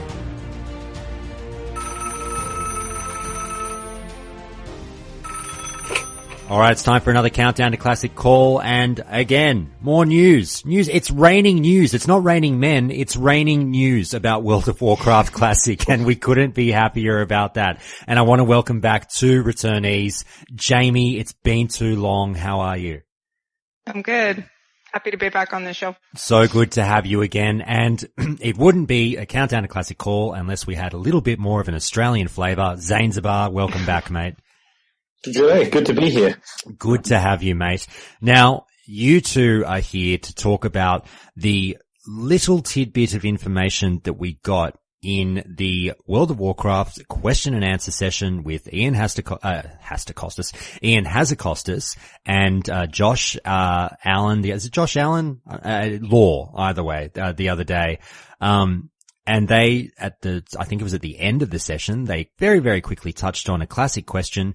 And they mentioned, hey, by the way, guys, RP servers are going to be a thing in Classic. Unfortunately, no RP PvP servers in Classic, at least at the start. We'll assess things as we go along. Now, this might seem like a very innocuous piece of information to the vast majority of people playing World of Warcraft Classic. It's a relatively niche community that does the role-playing thing. But it's obviously still a quite decent percentage of players. I think that there are polls out there that have shown that about 9% of people, and again, I know polls are hard to gauge, but there was a poll on the Reddit a long time ago that got about 20,000 votes, and about 9% of people said they planned on playing on an RP PvP server. So there was a lot of backlash to this news and a lot of devastation from the RP community. And Zanzibar, you're here because you're very much so part of that RP community. You've been on the show talking about RP before. Tell me how you felt when you saw this news. A little bit disappointed, but I'm not incredibly surprised. Just because, like you said, it is a bit of a niche. I don't know how to pronounce that word. But Ian Hazacosta said the same thing, that they're definitely planning on having RP, and I don't think they would have ever even considered launching the game without some form of RP. But he said RP PvP is a bit too much of a niche. I don't think I necessarily agree with that. But it is definitely not as prevalent as playing PvE or normal PvP. Now, it's funny because I don't really know what the split would be, but, you know, I guess when people think of RP servers, they generally think, if you're not involved in the community, you might just default to this answer. You'd probably think, I know I would say this, RP players probably prefer PvE over PvP. However, the backlash to this news, you know, some of the comments are saying that no, PvP is where a lot of the fun of RP comes from. You know, you get to engage your enemy on the battlefield and sort of, you know, have a bit of fun with the creativity, the creative side behind that. So Jamie, I'll ask you, tell me what your knowledge is of, you know, where people's allegiances lie if they're an RPer in terms of PvE versus PvP, and also what your take on the news was. I guess it just depends who you ask then, because I think we had some people in the Discord saying, and on the forums and stuff, that when you think of RP on WoW, that it really should be PvP because it's an MMO. So there are just naturally other people in the game that, you know, you don't just roleplay with them, you also play against them, especially since it's divided into factions. So, I think to me, it just makes more sense to, fight against the people that you're seeing in the game, whether they're a player or an enemy or an NPC, whatever. So, but I've also almost exclusively played on RP PvP servers. So I might be biased just because of my own experience in that. Well, knowing that you've done the majority of your time in game, on an RP PvP server, were you devastated to hear this? Oh no. I actually wasn't surprised at all. So as much as I loved my experience on the RP PvP server, I played on several of them actually. It was Ravenholt, Twisting Nether, and Emerald Dream for a minute. They were really great, back at Wrath when I started. But as the game went along and it kind of I don't know if they lost subscribers or people were just changing realms or something, but we had a big population problem. It got to the point where you wouldn't see people in the main cities even. Last time I logged in, I took a big break from Mist to BFA, but I logged in recently and there was no one in Stormwind. And this is after they had already combined two of the RP PvP servers, into connected realms and stuff. So it's a really bad problem. So, I think they're just kind of foreseeing the same thing happening in Classic that happened in retail, that there's just not going to be enough people to justify its own server. Zanzibar, I'll turn back to you because it sounds like the two of you were not shocked by this news, and you sound like, you know, you're saying it was kind of expected and it probably makes the most sense from Blizzard's perspective. However, it does seem like a lot of the people, at least on the Classic WoW subreddit, really were taken by surprise and felt blindsided by this news because they just locked it in that this was going to be going to be an option. And to be honest with you, I had locked it in as well. I just thought, well, server-wise, they're going to give us a bit of everything. Why would they not? And I guess we tend to forget. We get caught up in the hype of Classic and, it's going to be huge. Classic's going to be the best thing since sliced bread. They'll give us all these servers and it'll be amazing. But Blizzard also, I guess, somewhat has to live in reality and temper expectations somewhat. And that's why they've said, look, maybe later down the track you'll get it, but at the start, no. So what I'm going to ask you is, why do you think, I guess it's hard to put yourself in other people's minds, but why do you think these people were blindsided by it? And do you think they were right to just presume that this was coming? I think it was just simply that they were taking their experiences from retail and just applying it to the classic landscape without even thinking about what Blizzard would be, approaching from a business perspective. But I'm actually, to be honest, I'm more surprised at the surprise, because when we heard loot trading was announced, everyone was, incredibly surprised. I mean, I admit I was too, because it is something, a feature that we didn't expect to see in Classic. But, people, with all the stuff that's led up to this, I don't see why people are surprised that, it's not Classic 100%. And actually, I think RP PvP servers weren't in at launch anyway. I'm pretty sure they were in at 1.5 or 1.6 they were added. Sorry, I double checked. It was 1.7 that Emerald Dream was added. I'm pretty sure that was the first one. Okay, yeah, I'm pretty sure. Yeah. So 1.7. The game did launch with RP servers, I believe. I did try to double check that. But yeah, so basically that's all I can really guess. I've sort of taken my feet out of the RP community, in the break. I haven't been keeping up with any of my old contacts, so I don't really have my ear to the ground in the RP community anymore, unfortunately. I'm just drawing from experience. Yeah, that's really all I can think of. People just think Classic was going to launch the same as retail. It's something that I've noticed with a lot of these news items, that people will react based on their own personal experiences and not consider the fact that not all servers acted the same way or turned out the same way. So, I kind of implicitly expected them to have RP PvP servers. It wasn't even a question in my mind until they announced that they weren't going to be there. But within a second, I was not surprised just because of my own experience with it.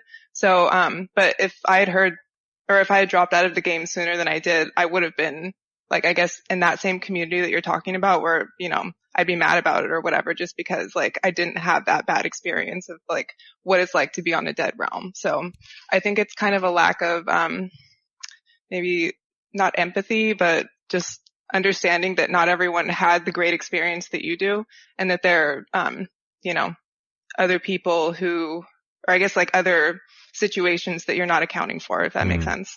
So in saying that, can you still sympathize with the people who are pouring their hearts out on the forums saying this has sort of really, really broken their dreams for Classic? Oh yeah. I think that they should do that too. I heard that there was a petition going around about, having them add them later or whatever, because they did say in the water cooler that, they would be open to adding them eventually if it was appropriate. So Blizz is listening. Obviously from the other blue posts that are coming out, they are reading forum posts and stuff. So anyone who feels strongly about this should definitely raise their hand and say so in a public way, I think. Yeah, I agree with that. And, I actually, to be honest, given the changes that they've made so far to the other things they've announced, I wouldn't be surprised again if this was changed before launch, even if they said we were originally going to launch with 6 RP servers, we'll now launch with 5 and 1 RP PvP. Oh yeah, that's a good point. Yeah, well that was the next point definitely, because this news came the day before we got this huge news about the changes to loot trading. So Blizzard has seen our feedback on the loot trading issue. They've sort of, digested it and they've thought on it and they've said, all right, you know what? We'll go with you all. We'll change it up and only do loot trading in raids because that seems to be the best middle ground. Seeing that come the day after this RP news, Jamie, I'll start with you. Would you have some kind of hope that again will get Blizzard doing the we heard you and here we've changed our stance, so there's your one RP PvP server? Oh yeah, and it's something that I'm kind of chewing over the idea of raising my hand too, just because eventually it kind of turned into a situation where there weren't enough people and it was a dead realm, blah blah blah. But it started off really well. Out of all my time on WoW, I enjoyed when the RP community and Ravenholt and Twisting Nether, when I would actually see what was going on, kind of in the background, when you had the full on RP PvP element going before, everyone just basically left to either quit the game or go to another server because it was dead. So it's just a really good experience to be in one. If I had to choose a type of server, that's the one I would choose. So, I understand that they are trying to do what's best for the game, but, I don't know. I think it's worth speaking out for it. Zanzibar, would you be, as you said, not only recommending people voice their opinions if they're unhappy, but would you be anticipating that were people to voice their displeasure with this, that this is something that Blizzard might reconsider, or do you think it's locked in? No, I definitely think Blizzard would be open to reconsidering it. And I sincerely hope they include at least one or two RP PvP realms, because you do get a different feel out of the RP PvP than you do out of regular RP. And in my limited experience, I should say as well, because my predominant experience comes from RP, but I did play on Emerald Dream for a bit as well. But there's also actually, I was going to ask you, Jamie, did you do any RP when you played on RP PvP, or did you just sort of watch from the background? I just watched. Sorry, I would pass by roleplay every once in a while. It was mostly when I was working on like achievements and stuff. So they would be like in the old deserted cities that like people don't really go to for any like practical reason other than to roleplay. So, but seeing that is just like, it really adds to the immersion of the game, which is something that even like if you were to play a PvE or a PvP realm, like people talk about immersion all the time in WoW. So it's just like built-in immersion from other players that you wouldn't get on another realm. So I think it's a really cool element. Yeah, that's absolutely a great point. And that's why it was something else I wanted to point out is a lot of the people on RP realms, and people don't really know this, they don't actually RP. It's probably, I don't know the numbers, but probably 40% of people on RP realms don't RP at all. And they just enjoy being immersed in that atmosphere. So it's sort of like a supporting ensemble, if you'd like. So I think some people would want to have that immersion of the RP and have the immersion of PvP and combine that together, and, have the RP PvP all in one. So I would be surprised if, maybe not surprised, but I would be very disappointed if Blizzard decided not to change their mind and not launch with RP PvP. Now, Zainzabar, you mentioned to me in PMs, I'm not sure if you've already raised them, but you said there were a couple of sort of ancillary issues that came up out of this news. Have you touched on them yet, or is there something more you want to raise?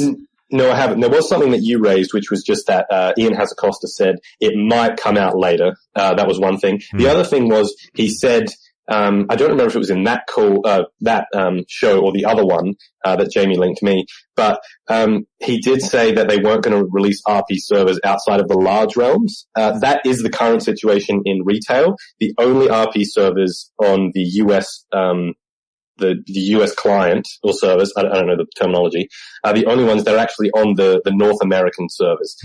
So in that same battle group thing, I apologize for butchering this. That's all right. Oceanic doesn't have any RP realms.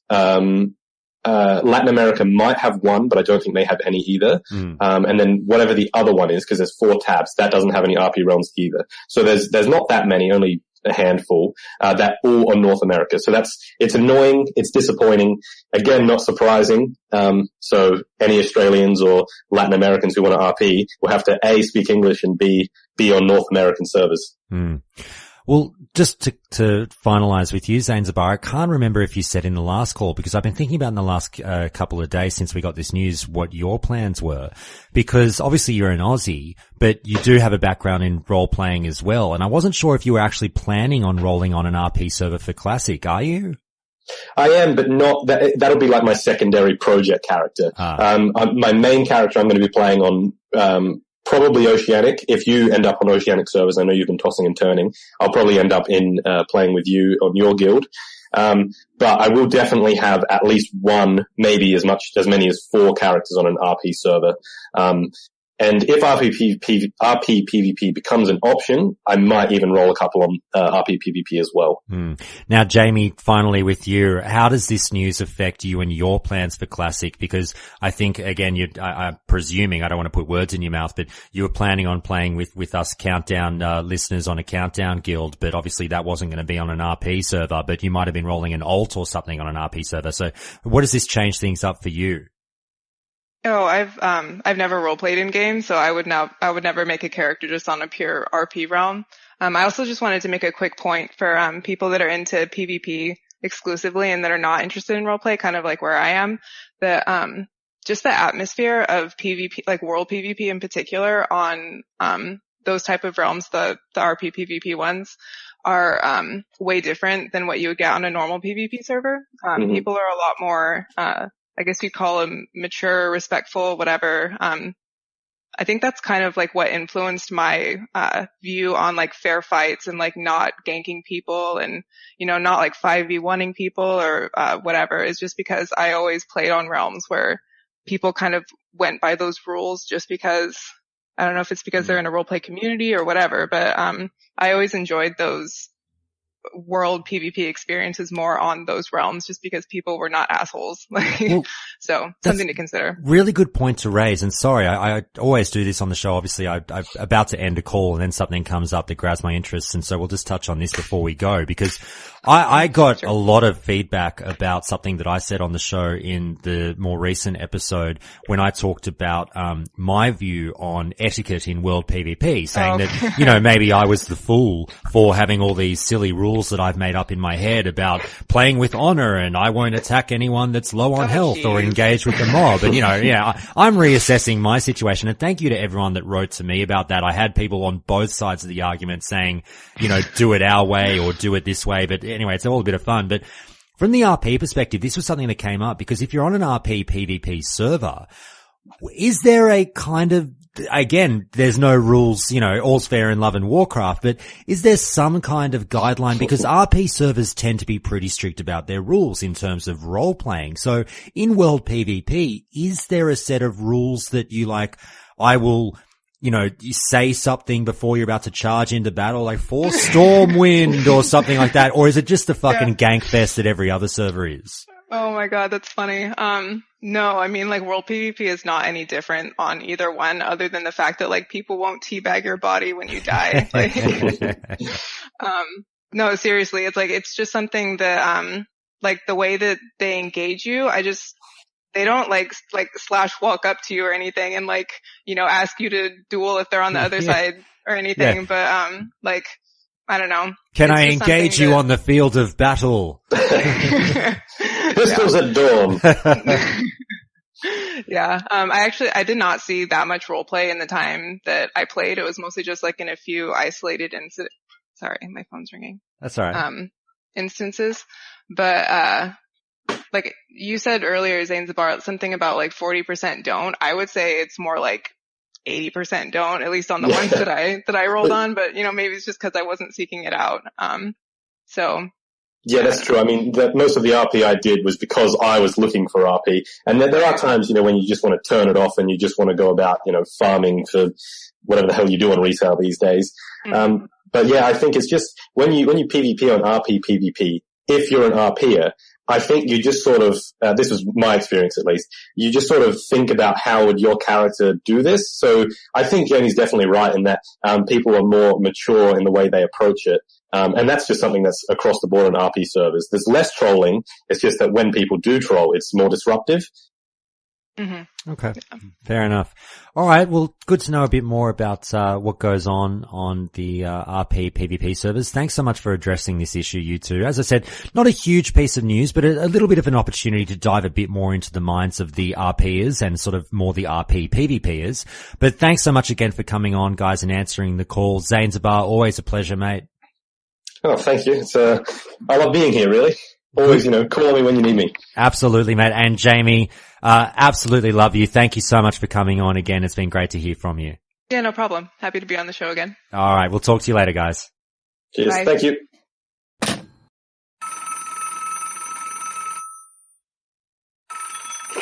All right, it's time for another Countdown to Classic call, and we've got some Countdown to Classic All-Stars in on this call and a Countdown to Classic First-Timer. I'm very, very excited for this one, touching on a topic that we touched on recently because obviously Blizzard has addressed it and we felt like it was a good time to get into it, you know, striking while the iron is hot, so to speak.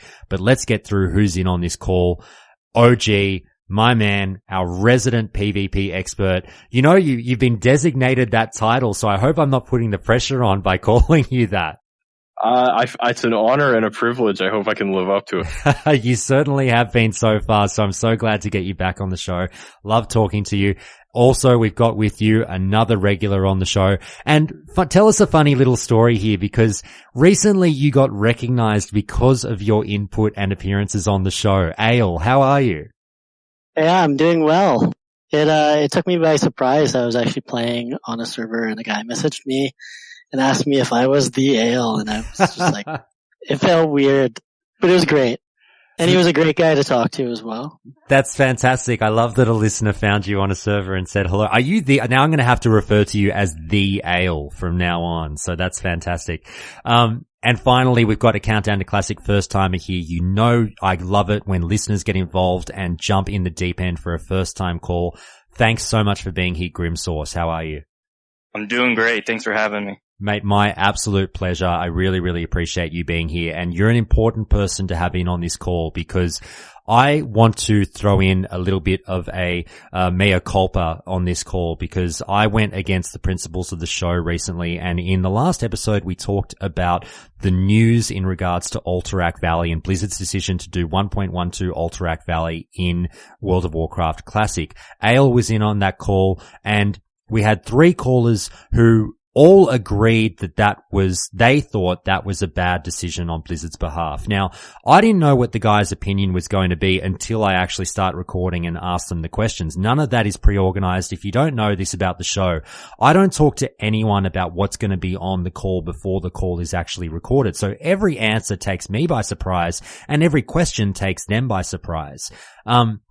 So it raised a little bit of a funny circumstance where everyone was in agreement on that point, and I was remiss in not doing a better job in pushing back on those points and providing the opposite point of view, because obviously there are people out there who think that this is actually a perfectly fine decision and are applauding Blizzard for going with the 1.12 version of Alterac Valley, which they feel is the superior one. Now, Grimsource is one of those people, so I want to apologize to all the listeners of Countdown to Classic and hopefully make it up to you now by providing quickly that contrarian point of view. This call is going to be about Alterac Valley in general. We're talking all things AV, not as much the news, but we'll just start on the news just to sort of help the balance, if you will. Let's balance the force out. And Grimsource, I'll start with you. Tell me why you thought the news we got about 1.12 AV is the right decision. Put simply, I think it's just the most fair version of AV in vanilla. I think that the alliance in the 1.5 to the 1.8 version had a very large advantage over the Horde. And there was also the fact that these games, while they lasted a very long time and they were really fun the first few times, I specifically remember being on a medium to low pop server. After the first few weeks of it being released, you had to beg people to come and join an AV to get one started. Ohgee, I actually, as I said, I normally don't ask people before the call their thoughts on things, but I cheated the system this one time because I wanted to find out what your stance was. And you mentioned that you're relatively ambivalent as to which version of AV Blizzard went with. You had a slight preference for the older version, but you sort of didn't seem to really care at the end of the day. So let me frame this question towards you this way. Tell me why you would say, even if you don't necessarily, particularly care which version they went with, tell me why you think 1.12 is a good version of Alterac Valley to go with. It's definitely a lot less frustrating to play from the perspective of like an everyday player.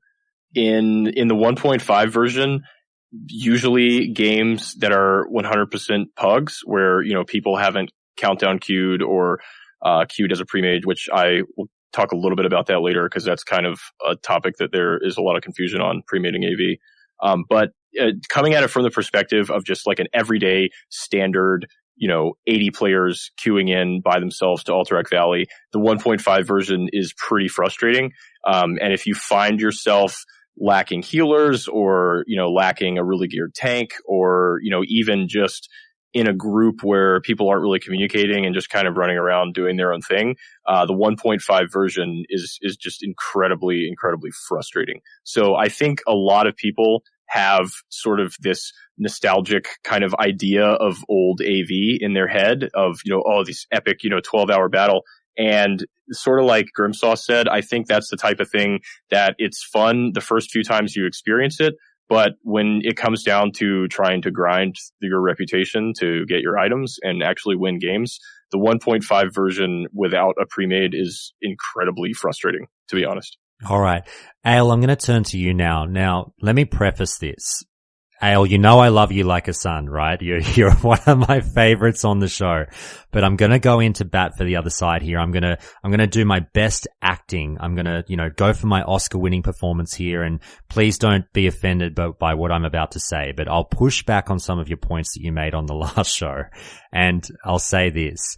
Do you feel that some of what Ohgee has just said could apply to you? If I were to say to you, Ale, hey man, you're being a bit nostalgic about the old versions of AV. I'm thinking that you're not accepting the improvements that Blizzard actually brought in, and that your thoughts on the old style of the battleground are flawed because, you went into bat for the fact that there was still a lot of PvP in the older versions of AV. And you said that in the 1.12 version, people started zerging. They completely ignored PvP just to blow by to the final boss and end a round that way. But if I were to say to you, there was actually no PvP in the earlier versions because everyone was so caught up with these fucking very hard PvE encounters that were eventually nerfed, what would you say to that? Yeah, I don't think that's totally accurate. I realized after that I talked on the call with you guys that I probably had like an ideal case situation when I was playing, and it wasn't the same experience as other people. And I can't really say what it was like for them, but when I played AV on the server that I did, it was instant queue times. I almost always had a pre-made of people I was playing with. So maybe it's possible that my opinion is way different, and I understand that. So for us, when we were in there, we were always PvPing, to get to the end, PvE encounter. And that could be like vastly different. Well, so I understand there might be like another side to it. But at the same time, when the old version was at its best, I think it would be far superior to anything the new one can. Grimsource, I'll come back to you, and thank you so much for that, Ale. I'll drop the veil of acting and pushing back now. But I actually am genuinely interested in this question because people were going back and forth a lot about this on the forums. And as I mentioned on the call, I didn't play AV, so I don't really know. But and again, we're pushing the memories here from years ago, but I want to know whether or not there was more PvP in the older version or the newer version. Here are the arguments for both. People are saying, look, in old AV, there was no PvP because you were so caught up in these PvE encounters with mobs with high health pools and what have you, and people kind of got ensconced in all that and forgot about the PvP element. The naysayers say, no. Getting caught up in those PvE encounters is exactly what drew in these massive PvP battles, and it was fucking amazing, and you kind of turtled a little bit and you went back and forth, and it was these, awesome days-long battles because it was tougher to get through the PvE content, which caused more PvP as a waterfall effect. Then you've got the new version of AV where people say, oh, there was no PvP in 1.12 because everyone zerged. And then you got people saying, no, there was PvP in 1.12. People would stop to take the time because they were actually there for a battleground. That's what you wanted to do. And I can't make my mind up. So let's try and get to the bottom of it. Grimsource, I'll start with you. What would you say? Do you think there was PvP in the older version or there was more PvP in the newer version? To be frank, I think both of them had probably the same amount of PvP. It just depended on what the opposing team did or your team did. Like in the 1.12 version, you can have an extended PvP battle if you control the choke points and force the enemy to just grind against your turtle for hours. And the same could be said for the old version. All right. Ohgee, what are your thoughts? Yeah, I think that a lot of the change in the way that AV is played really has more to do with the attitudes of players than actual changes to the battleground. There definitely is a difference. And like I mentioned, the landmines in the 1.5 version were a really big deal. So in the 1.5 version, it was still possible to zerg. It was just a lot more difficult and there was like zero room for error. In the 1.12 version, zerging is easy enough that any group of 40 people can just kind of hop in the battleground and do it. In 1.5, it was a lot harder to zerg. That being said, it was a lot easier to turtle in the 1.5 version because of the landmines and the fact that there were, overpowered mobs all over the place. But what Grimsaw said is accurate about even in the 1.12 version, if you want to kind of force a more PvP oriented longer game, it's definitely possible to do. I've played a lot of servers that had 1.12 AV. Every server I've played except Nostalrius had 1.12 AV. Unless I'm missing something, Nostalrius was really the only server that implemented the old version with landmines. So, all that being said, I think it's a lot more about the players that are in the battleground, what their attitude is, what their goals are, and how organized they are. In the 1.5 version on Nostalrius, the day that it came out, Nope ran with a full 40-man pre-made, and, we zerked the boss even with the landmines and everything, and it was not a problem for us. So it can really go either way. But like I said, in the 1.12 version, all you really need are like 5, 6, 7 geared players that really know what they're doing, specifically a couple of healers, some mages, and some hunters. And you can pretty easily force a turtle with just 5 or 6 people. I was sort of notorious for making a hobby out of that on a lot of servers, of just, posting up in the alliance base and just like me and a paladin just holding it for as long as we could. And it doesn't take a lot. So if you go into the game with that goal of wanting to force a turtle and create like this epic 4-hour battle, it's still possible in the 1.12 version. It's just a little bit less likely to happen naturally, if that makes sense. Yeah. I'll turn to you and we'll round out sort of this portion of the call about the news. With just getting one final perspective from you, because you raised this point on the last call last week, and it's being brought up again by WoW Magic TV in Twitch chat, and I think it's fair to touch on that. A lot of people got back in touch with me and have raised again on the forums, the talking about these 5 to 10 minute games in the 1.12 version. Now, you put forward that if we do get the 1.12 version, which we have been told we're getting, the game devolves into 5 to 10 minute rounds with these Zergfests. There was a bit of pushback to that from some listeners, who seemed to say like, no, they're blowing it out of proportion. It wasn't that bad. But a lot of people are also saying, no, it was that bad. Games were over really quickly.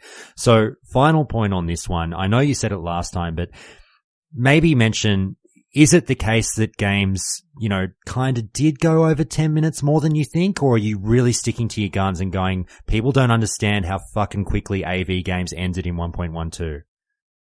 I'm sticking to my guns. It's definitely more short games than long games. And I really believe that it's due to kind of like the reward system almost.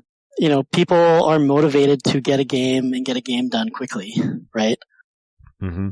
And there'll always be people who try and draw it out. I always try and draw it out. Actually, I would always, equip my trinket and hearth back and try and nuke down the other team, because I want those big epic battles that are like, I feel like are a little bit missed. So especially on the weekends and stuff, people are usually trying to grind out their honor, grind out their reputation. And sometimes I know I experienced it where you feel pressured to not PvP, which is frustrating because, if you're not, people are calling you out. You're not aligned with everybody going just, for the end boss and capping the towers and stuff like that. Yeah, I was going to say a lot of times, if you do decide to defend and kind of defend or turtle or whatever you want to call it and create more PvP in a drawn out game, in this day and age, so many people like literally view that as trolling or griefing. Right. And I'm sure Ale is in the same boat as me, where when you do that, like you get spammed with whispers from people calling you a griefer and a troll, just for defending and basically playing the game to win rather than playing to end the game as quickly as possible, whether you win or lose. People view it as griefing in a lot of cases, which I think is pretty dumb. But, from the perspective of somebody that's been grinding rep for a week and is sick of the battleground, of course they're going to react a little bit emotionally when somebody tries to drag the game out. Right. So that actually made me remember something. You did play on the Chronos, right? I played on Chronos too. Yeah. No, I remember you from AV. Like you would always be trying to defend, and I would be as well. Yeah. Free action potions, sapphire charges, wiping them on Van all day, dude. Yeah. Just blow blow my wad on sweeping strikes and recklessness and try and get somebody down. Man. So, Ohgee, just to pick up on what you said, and I was going to mention this as well to Ale, but it seems like you guys are kind of saying that if you did try and do the 1.12 AV from the perspective of like, hey, come on, guys, let's try and have some fun and do the PvP stuff, you'd get shouted down like, shut up, idiot, we're just going to zerg. A lot of times, yeah. But I that's what I'm saying. I really think a lot of it comes back to the attitudes of the players and what people's goals are. Because like I said, it's possible to zerg the 1.5 version. It's just a lot harder. And it's possible to turtle the 1.12 version. It's just a lot harder. All right. I'd say that's fair. Grimsource, I'll give you your last say on this topic and then we'll move on to the battleground in general. You know, if you want to say anything to these guys as to something that might convince them, guys, look, I appreciate that you might have love for the old version, but here's what you're missing on why the 1.12 version is so good. I just wanted to add that while I agree that the game, the 1.5 version can be incredibly fun for the first few times, that it becomes increasingly boring and it's just not very enjoyable. In fact, John Stats in his Q&A 6 months ago, he commented on a question similar to this. I believe the question was, AV is probably one of the best designed battlegrounds you've made. I'm sad that it was reduced to what it is now, but why is Blizzard so afraid to implement something like old AV? And John Stats replied, AV wasn't very popular. While some people enjoyed the mix of PvP and PvE, most did not. So I think that just adds some little spice, you know? Yeah, definitely. I saw that. It kind of sums up the attitude of the players just wanting to get it done, you know? I think at its best, it's better, but generally it's not at its best. And so it's probably like worse for the overall people. If you can have an ideal teams and everybody's kind of all aligned, I think it is better. But as we know, that's probably not going to be the case. Okay. So is it fair do you think it's fair for me to sum up and say, look, while old AV might be the best version of that battleground, it's for a relatively niche, sort of corner of the community, and for the needs of the community on the whole, newer AV is probably the right decision. Yeah, yes, I think that's probably accurate. Yeah, I think that's pretty accurate. And I think that a lot of the people that are really like posting a lot on the Blizzard forums and giving all this backlash about not having the old AV, I dare to say that a lot of them are people that haven't really played private servers much, and a lot of them would probably become pretty frustrated after 10 or 12 hours of trying to win games in the old AV. There's definitely that subset of people like me and like Ale that really enjoy, you know, the drawn out fights and just farming tons of kills. But I think for the average player, it would become frustrating pretty quickly. And that being said, like we both recently played on like very small subset of the community of really hardcore people who are willing to, you know, go to great lengths, pretty much any cost to play this game. When Classic is released, it's going to be a much larger subset. So like, please go out and make it the game that you want to play. If you don't want to go with everybody else, you know, go out and PvP and AV, right? Make it what you want. Just because a certain like hardcore set want to do one thing, that doesn't mean you have to do it that way. Don't let people flame you for defending. Have a good time if that's what you want to do. Very, very well said. All right, guys. Well, look, let's get into the meat of the call, what we're all here for, and that's to talk AV in general. We've gotten the news out of the way. I hope everyone's satisfied that both sides of the coin have had their fair say now in the argument.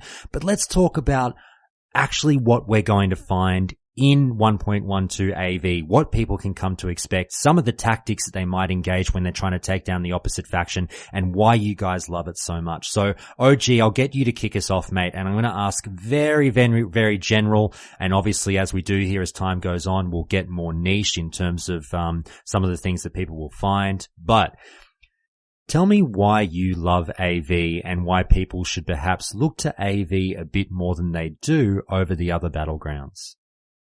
Well, I think it offers a lot that Warsong Gulch and Arathi Basin don't really offer. It's a lot more of a battleground where you can kind of just get lost in the chaos of there being 80 players. And really anything can happen. As far as tactics, because 99% of the time people's goal is to just kill the end boss as quickly as possible and get their marks and their honor. Really the main thing that I've seen talked about a lot is the Horde backdoor jump, which for anyone that doesn't know, it refers to a way that you can actually get into the Alliance base from the back without using the bridge. And that bridge in the Alliance base is really the most notorious part of the map, because especially back in the day, the general narrative was that Alliance was heavily favored in Alterac Valley because the Alliance base has that bridge that's just an insane choke point, while the Horde base doesn't really have a choke point that strong and that easy to defend. So I've always thought that the backdoor jump is actually a really good thing because it sort of balances out the battleground a little bit. It was definitely not intentional. They didn't put the backdoor jump there on purpose, but I think it's a good thing. Now, that being said, there's a lot of confusion out there about whether or not the backdoor jump will be possible on Classic. And a lot of people confuse it with wall jumping, and they're two completely different things. So wall jumping was, I don't want to say an exploit, but it was a bug that allowed people to gradually kind of climb walls in the game. And you could do it in tons of different places. Like you could wall climb to get out of Orgrimmar and get out of through the skybox in a ton of areas. And that was patched out of the game and removed. And wall climbing, wall jumping in that sense will not be possible on Classic. But the backdoor jump is not actually wall climbing. It's just what most people refer to as a pixel jump, which means you don't have to abuse any type of mechanic. You just have to jump and land perfectly on an exact spot, like an exact pixel on the map. So pixel jumps and wall jumps, two different things.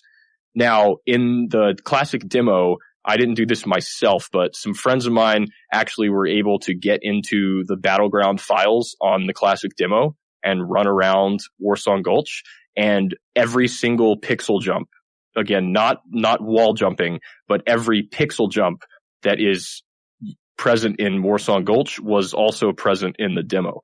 So that would lead us to believe that the backdoor jump will indeed be possible on Classic. That's a hot take.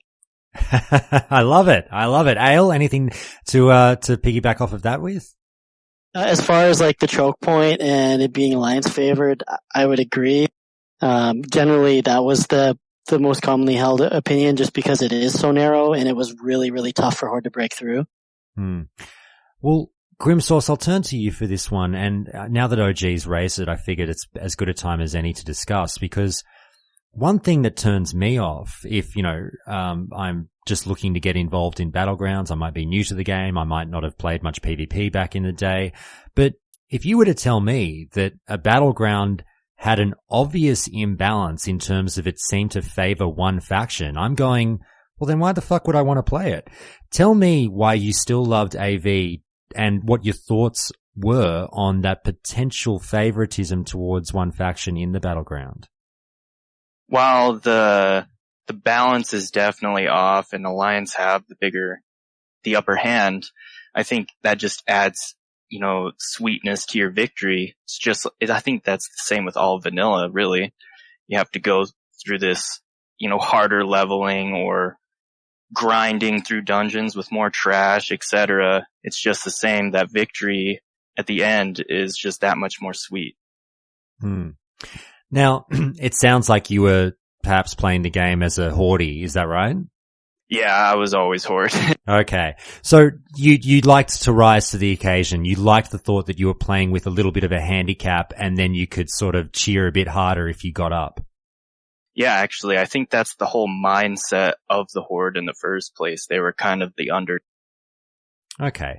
Well, why don't you talk to us about, let's start from the Horde perspective and then we'll turn to the Alliance. As a member of the Horde, Grimsource, tell me what you are looking to do when you get into Alterac Valley. The battleground starts, everyone rushes out. What do you personally enjoy? What point do you enjoy getting to first, or what do you like trying to do first in that battleground? Typically I try to roll with like 4 rogues and myself as a resto. And I like to run up to Stonehearth, I think it is, or maybe the next one above that, Snowfall. And we do the back door to the Alliance base and go and stealth cap their 2 bunkers before the rest of our raid gets there while they're killing the bunker boss, Belinda. And I always found that the most fun. We just kind of split up in 2 different groups, and myself as the resto druid, I just jump between the bunker, or the 2, bunkers. Okay. It's pretty fun. Yeah, backdoor jump really is like the best unintentional balancing mechanic to ever happen, to be honest. Well, I mean, Ohgee, I'll get you to dive down that rabbit hole a little bit more. Like, is that not a turn off to you? And also, would you say people should not be turned off by the fact that there is this little imbalance here? Well, you're referring to the backdoor jump as an imbalance?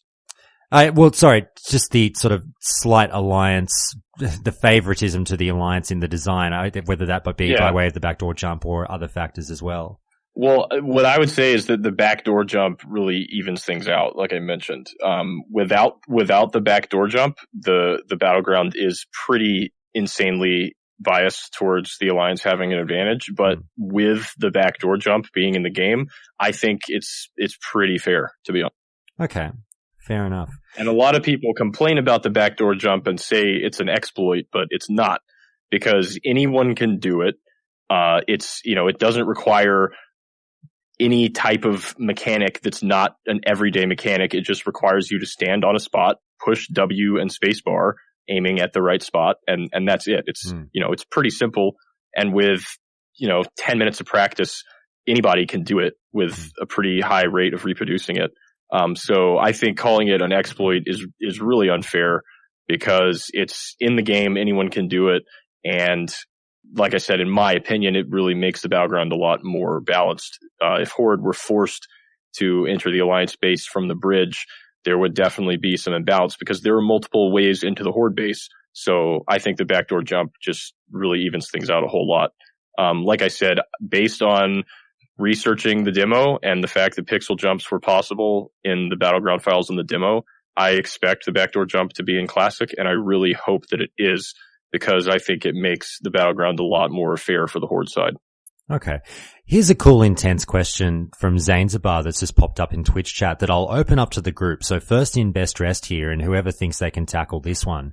Zanzibar asks, and this is sort of apropos of nothing we've talked about, but I'll slide it in. I was wondering what the actual effect of 1.8's Blizzard that knocked some neutral forest trolls into the graveyard was. Did it limit some of the play space of Alterac Valley? And if it did, what effect on gameplay did this have?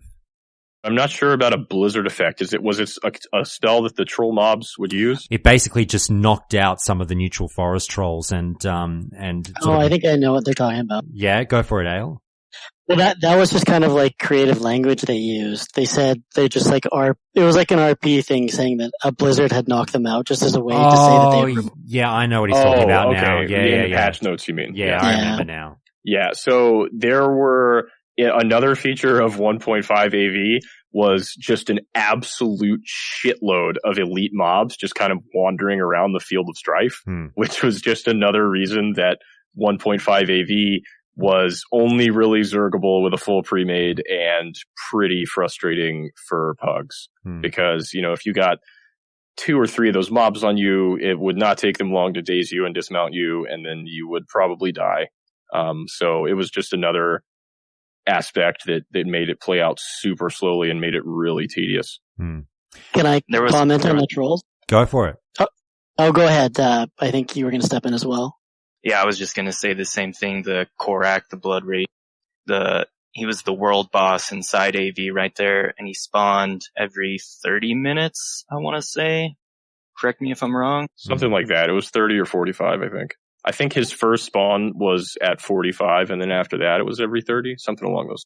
Yeah, that sounds right. But he was kind of like a world boss inside AV, and he dropped some loot, I think, and he was part of a quest chain. Now, he's been removed from this 1.12 version, I believe. So Grimsource, I'd keep it going. Like, are you going to miss him at all? Yeah, actually, that is one thing that I really will miss. I think he added a lot of depth to the games, but you got to take what you.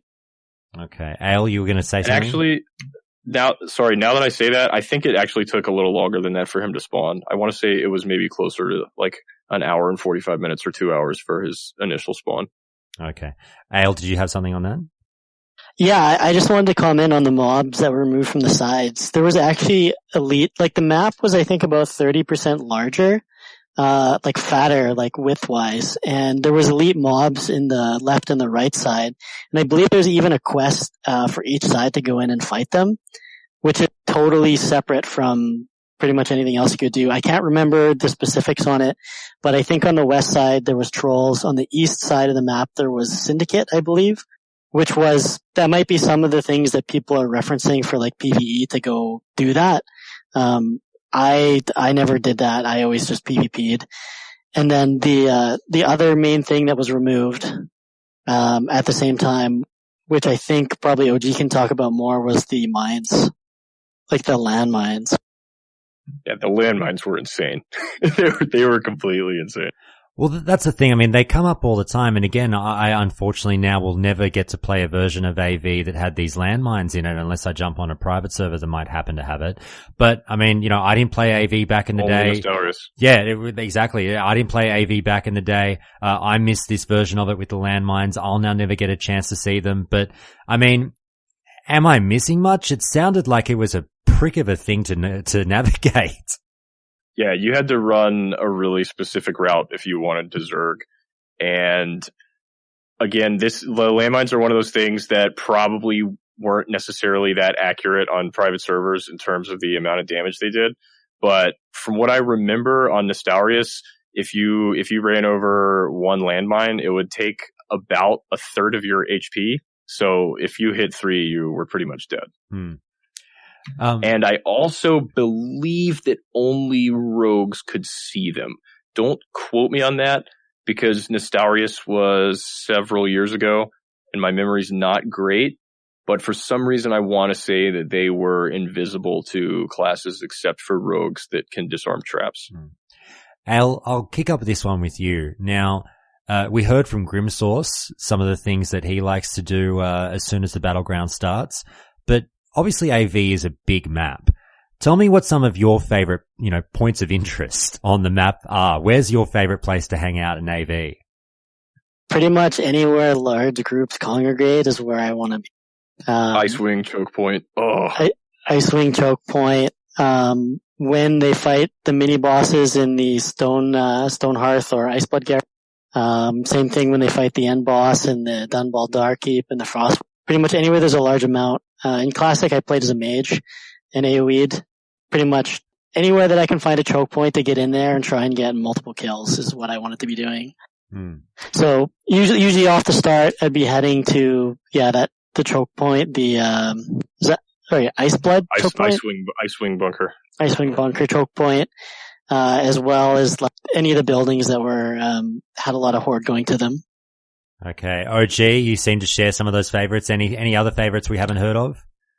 Yeah, I mean, as a mage, or really any class, but it's especially fun as a mage to defend the choke points. The bunker, defending the bunkers is a lot different from defending the towers. It's kind of debatable which one you say is easier to defend.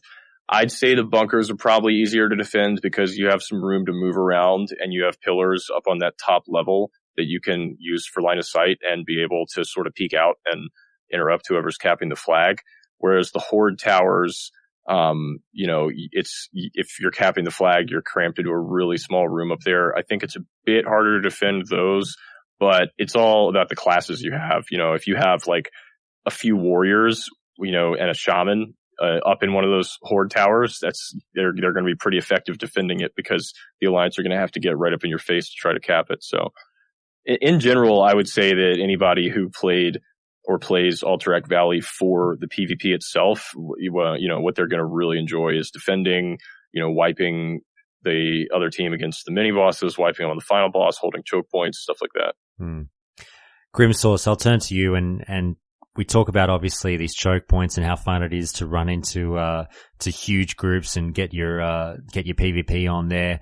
But I feel we should talk about a little bit, at least, and I'm sure we get to it at some point, but I'll bring it up now, is these end bosses that we're gunning for eventually. Like, obviously, we've got people gunning for Drekthar, we've got people gunning for Vandar.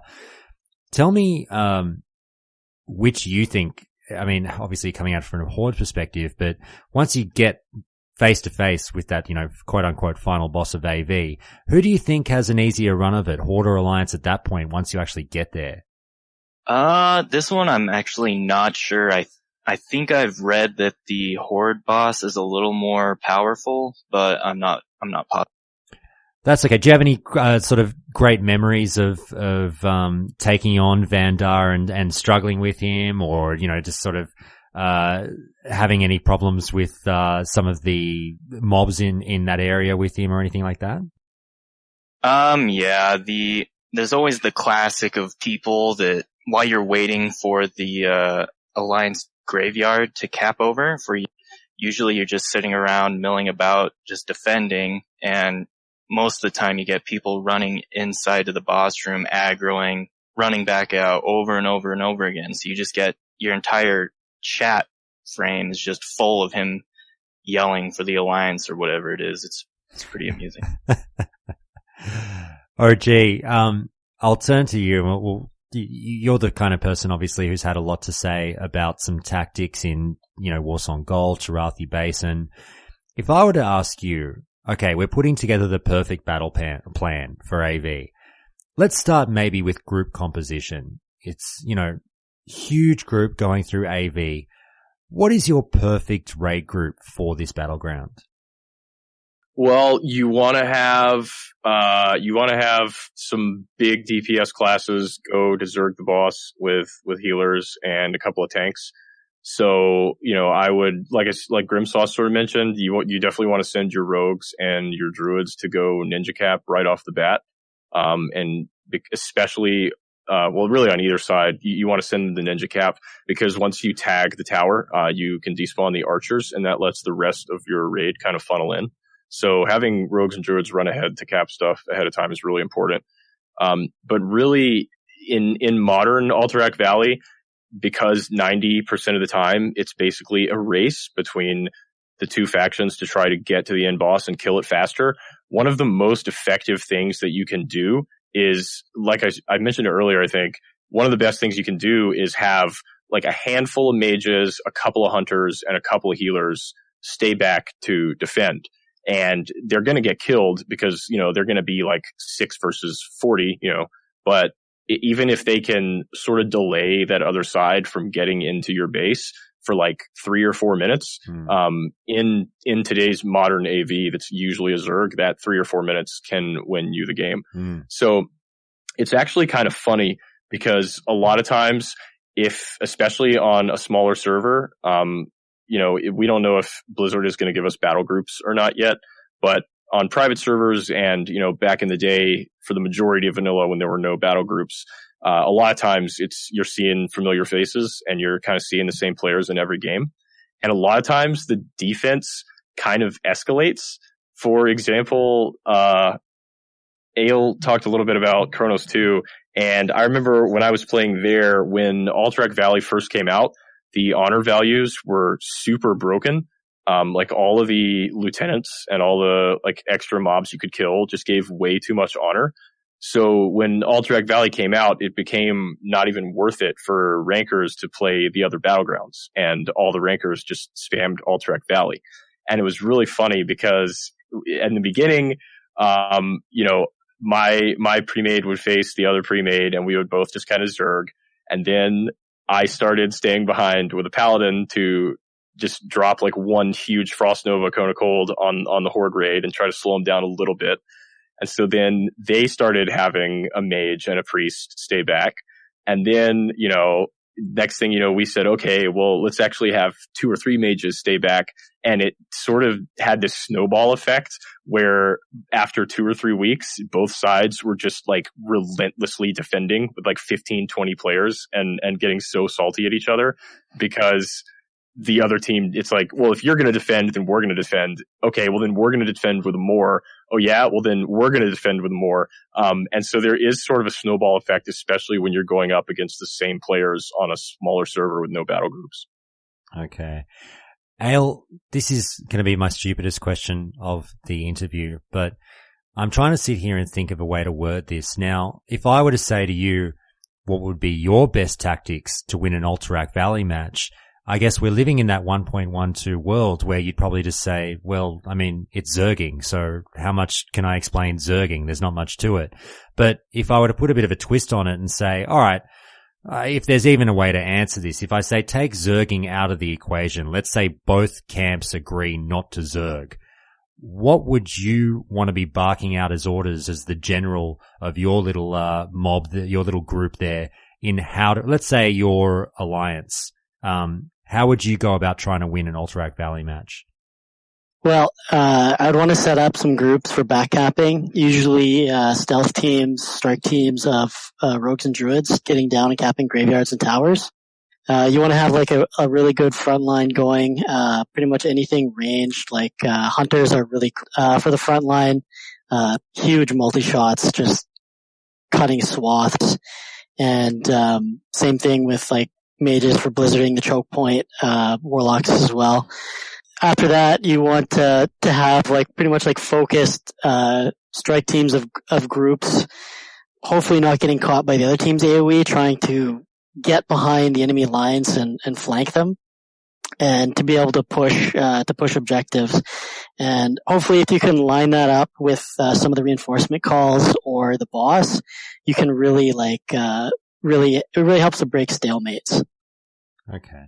Grimsource, you've just heard obviously Ohgee and Ale chime in on some of their general tactics for AV. I asked Ale about the alliance point of view perhaps. Obviously you mentioned your horde. Anything that you'd add, and again I'll put you in that hypothetical situation of, let's say for some reason both sides have agreed not to zerg. From the horde perspective, anything you'd add on some of the tactics that you'd be barking out as the general of the horde, saying, guys, let's do it this way to ensure a win? Oh yeah, my favorite troll strategy is to just get your entire team with you to go defend your mini boss and just wipe the alliance over and over and over again on your mini boss, kind of causing a turtle effect, which is always, so if you want to cause some real PvP and have a turtle and a fun match in 112 AV, that's the best way to do it, I think, is to defend your mini boss dude and just wipe the alliance. Okay. I'll stick with you. Yeah, that's a really good point. Is to make the, kind of have small, strike groups to, defend objectives is really important. Grimsource, I'll stick with you, mate, because you mentioned this point earlier, and we can dive into it a bit further, because I believe, Ale, we've discussed a little bit of the graveyard tactics in AB as well, and you said you were a mage and you liked to organize, bombing groups. You go out and you set fire to places with, not set fire, but you blow places up with arcane explosion, and one of those places might be graveyards. Talk to me, Grimsource, about the importance of maybe trying to control a graveyard in AV. Basically, I'd say the main point of controlling a graveyard is just so that your team doesn't end up getting bottlenecked anywhere, or in counter to make the enemy team bottlenecked. So, you would only cap the Frostwolf Relief Hut as Alliance and not the one right above it, or something similar to that. Does that make sense? Yeah. Ohgee, anything else to add to that about the importance of graveyards in AV? Yeah, absolutely. One of the best ways that you can force a turtle is by recapping not Icewing, but Stonehearth Graveyard as Alliance. If you actually recap Stonehearth, it can really turn the game into a turtle. So which graveyards each team controls, and where they're spawning has a lot to do with what the sort of mindless zerg of a big pug group will do. So if the alliance is not, so I want to say it's Stonehearth Graveyard. That's right there in that choke point by Icewing Bunker. I'm pretty sure it's Stonehearth Graveyard. If the alliance is in control of that, then what you'll notice is that the players that respawn there will just kind of mindlessly defend that choke point like 90% of the time. So capping graveyards that are counterproductive to zerging can actually sort of force a turtle in its own way. If the horde caps that graveyard and then you recap it as an alliance player, you will be flamed very hard. Yeah, sometimes when you're playing, a team will push too far ahead of a graveyard that hasn't yet capped. So I think it takes 5 minutes maybe. I'm not exactly sure on the time. From the point that you capture a graveyard until you can actually start spawning at it. And so a lot of times a team will capture a graveyard and then immediately move on to the next objective. And they won't be spawning there. So anybody you can kill will actually be spawning at a further back graveyard. And so I think that's kind of what Ohgee was referencing, where they'll have a graveyard cap. They won't be spawning there, but they'll be pushing forward. So anybody you're able to kill is going to be spawning way back. And so there'll be times where they'll actually cap, say it's horde attacking. They'll cap Stormpike and maybe the Relief Hut. And any kills you get there, they're going to be sent all the way back to Stonehearth, and you'll be able to defend at any of the 2 choke points, right? And that really can set up like a longer turtle game after that if they, inadvertently push way too far in and don't like wait and defend their graveyard to cap. Grimsource, I'll come to you and just ask, we've heard from Ohgee about some of the classes that he feels might sort of revel in AV, particularly if you sit back and defend. Are there any classes that you feel are particularly, and I know, again, it might seem like a strange question because you never know what kind of a situation you're going to be in, but, is there any particular class that you feel works really well in AV, or from your experience, you've had a lot of fun playing one particular class or spec in this battleground? Yeah, I have a bit of a bias on this because I'm a huge Druid fan. And I always say you can't have enough Druids. So if I could have a whole entire AV full of just Druids, I would do it in a heartbeat. Fair enough. Well, you mentioned that you've rolled as Resto Druid and you've spent time as Resto in AV.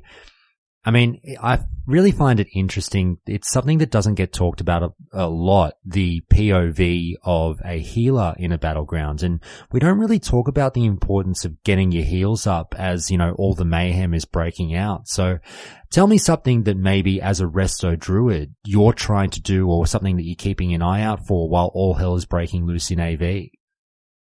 Yeah, so I think the single biggest piece of advice a healer needs in AV is just to be aware of where the front line of the battle is happening, because you need to make sure that you're a ways behind that, and that front line is always constantly changing, and so you need to be adjusting yourself so that your warriors who are charging into the alliance or something aren't outraging you and just dying instantly, or that the alliance warriors aren't just rushing in and globaling you or something just like that.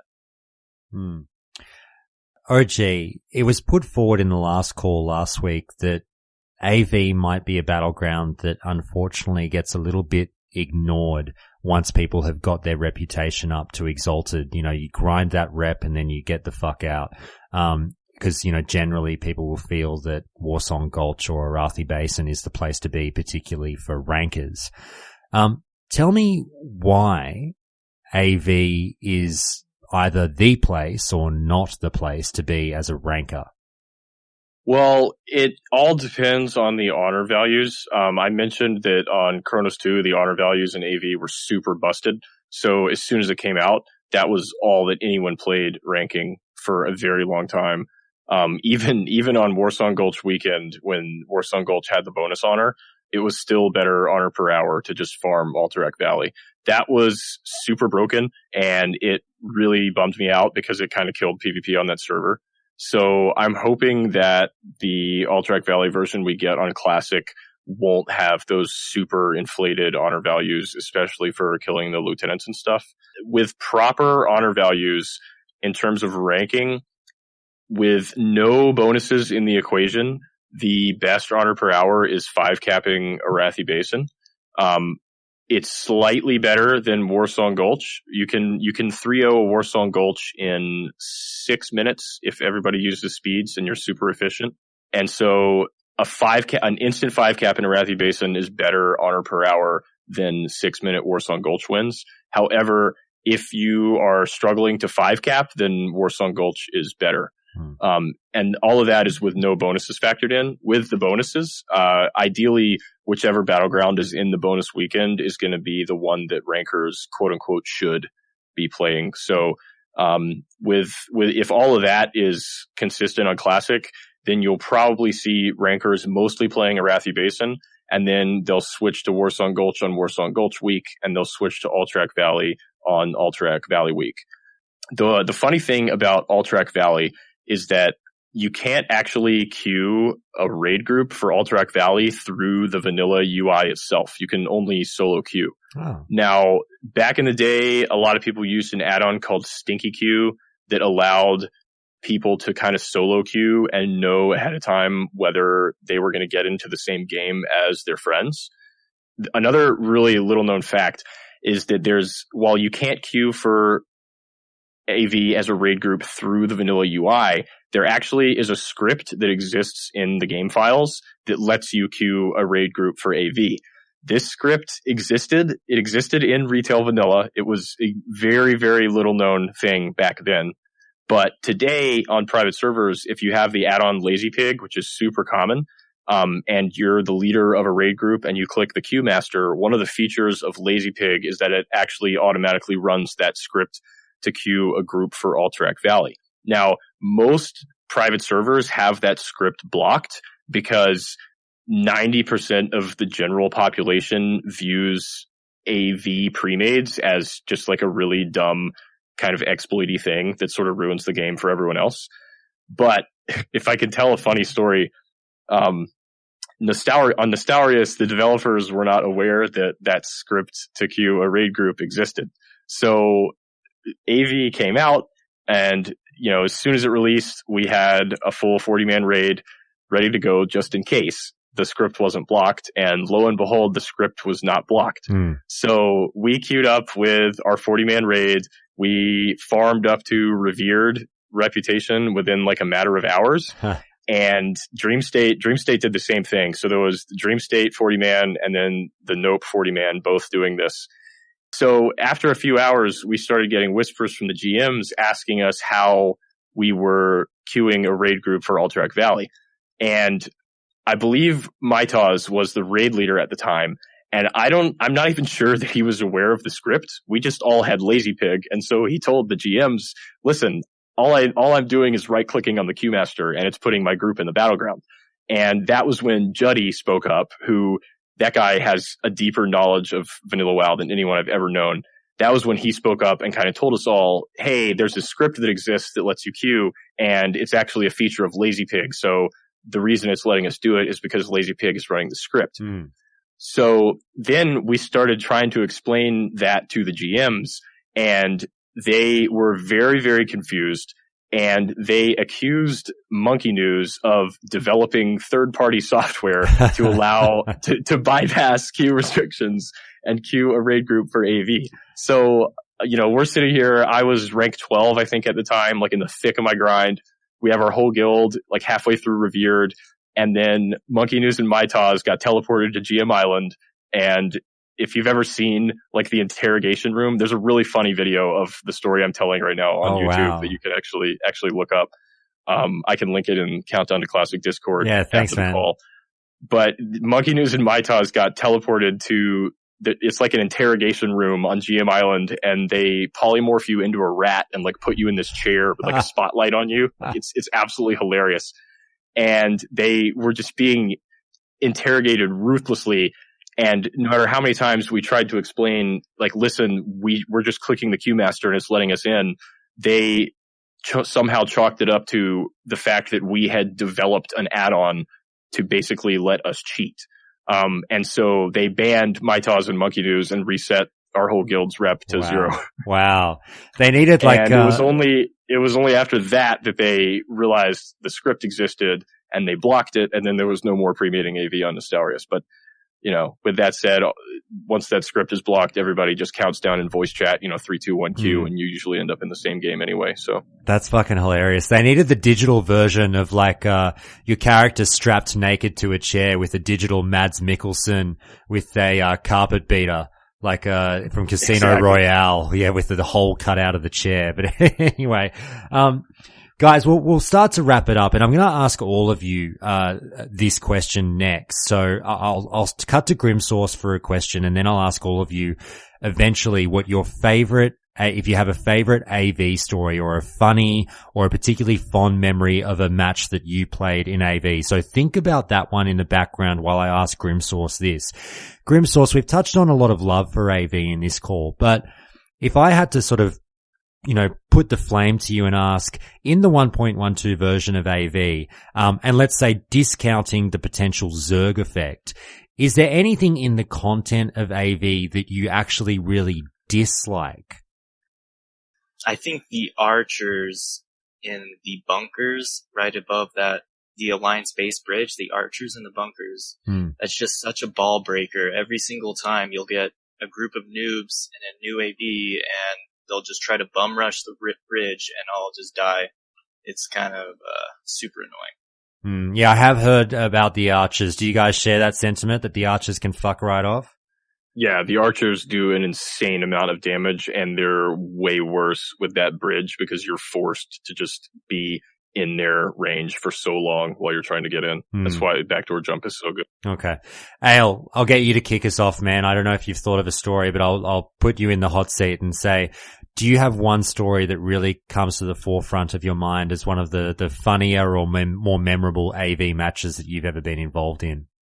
I have two. One's really short, though. Go That's for okay. it. Go for it, man. The server that I was on, the Mal'Ganis US, had the Goon Squad on the Horde, which were kind of notorious for doing broken things and kind of messing stuff up. And they're kind of responsible for getting multiple things like nerfed and removed from the game. One of them being due to a buff on the Horde, they're able to kill their own faction leader. But the one that I'm thinking of is kind of using what Ohgee talked about to queue in as a full team. This was in like kind of pre all the content removal. There was a quest before where you could actually get an elite shredder pet, but it had pretty steep requirements. I think you need a bunch of mithril bars and thorium bars and stuff. But they had an entire raid go in. Everybody got this combat pet. I guess kind of like the Yeti, except it was an elite. And it had a 48-hour cooldown. So basically everybody in the whole raid got this, and then it was an 80 on 40 total slaughter.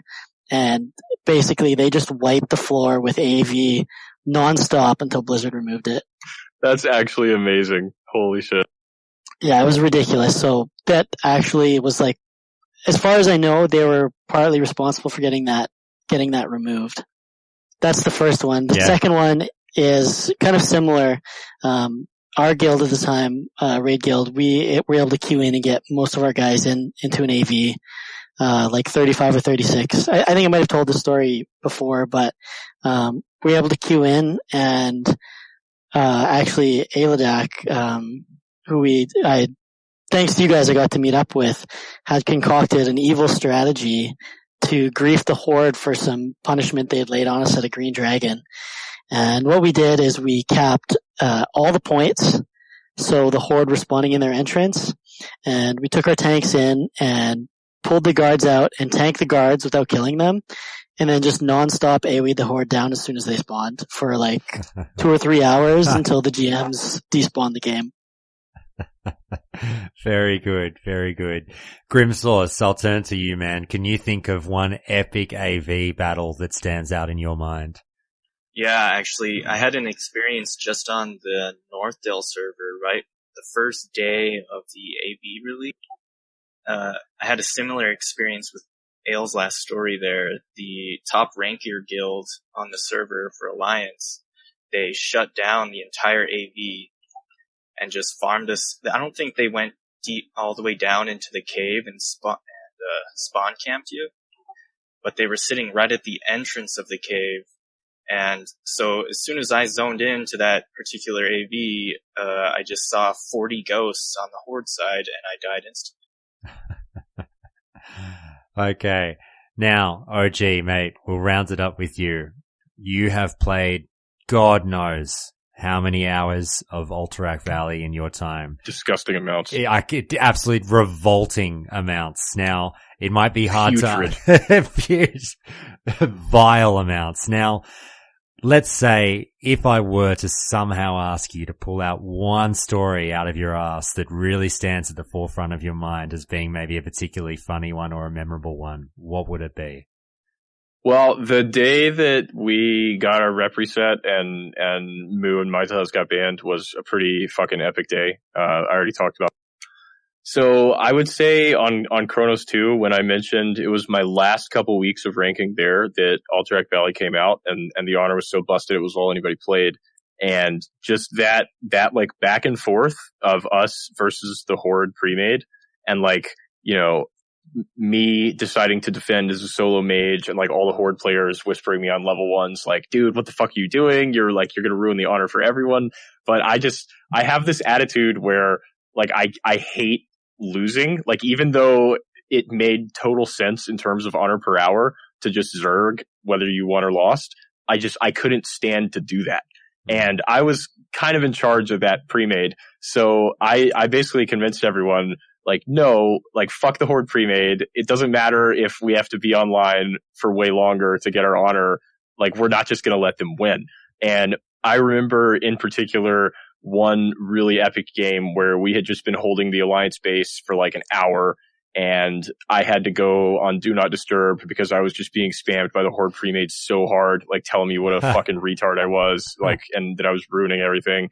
And I just remember having all our mages rank 1 blizzarding on the bridge and the whole Horde pre-made just standing there. And then I shit you not, 40 guys popped free action potions just simultaneously. And they just ran through us. And it was just like one of the most epic things that I've seen in Alterac Valley because they'd just been beating their heads against the wall of our turtle for so long.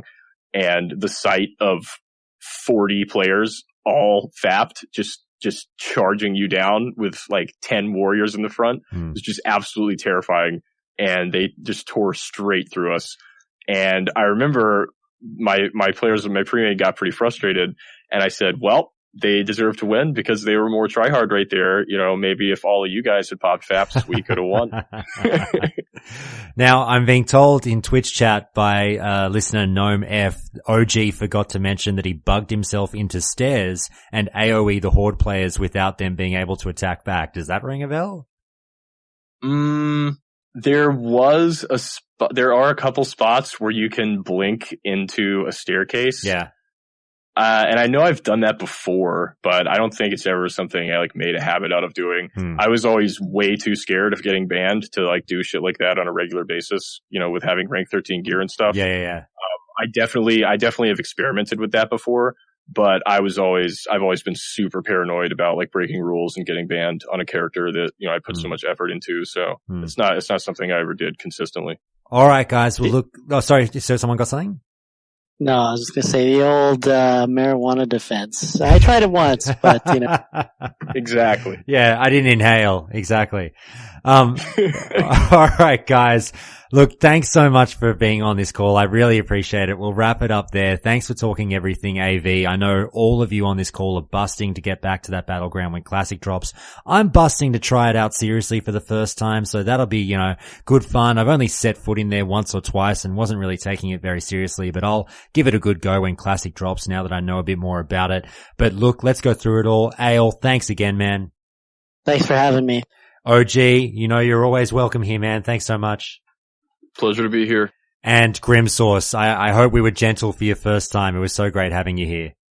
Oh, you guys were super gentle. I really enjoyed it. Thanks so much, man, and we'll see you around the Discord. We'll talk to you later, guys. See ya. All right, see ya. Bye. So that's the show for today, everyone, but be sure to tune in next week as we have even more calls for you. I've got 15 calls left in the bank as Callapalooza 2019 rages on. Kevin Jordan will be back to break down another class, so we'll touch on that and much, much more. But until then, it's time for some thank yous, and a big thank you, as always, to patrons AeroPC, Anti, Binga, Brandon K, Cascade, Connor C, Damien A, Dave K, David F, Eric L. Herbert, James S., Jamie S., Jeff J., John A.C., Josh W., Minoru, Randall H., Rarebit, Rick S., Ryan K., Schmigay, Sylvia K., Tim B., Tim S., Voikora, and Zudamos. And of course, the very dedicated patrons of Countdown to Classic. An extra special shout out and thank you from the bottom of my heart to Billy C., Firespit Kitten, Flosy B., John M., Carl W., Nick B., Palfurus, Romani, Tsunami, The Anton, Wilson Ma, and Valaco. Thank you so much for your phenomenal show of support to Countdown to Classic. This show would not be on the air without your assistance, and I thank you greatly for that. But that's it for today. Have a great rest of the week, everyone. I'll see you all next time.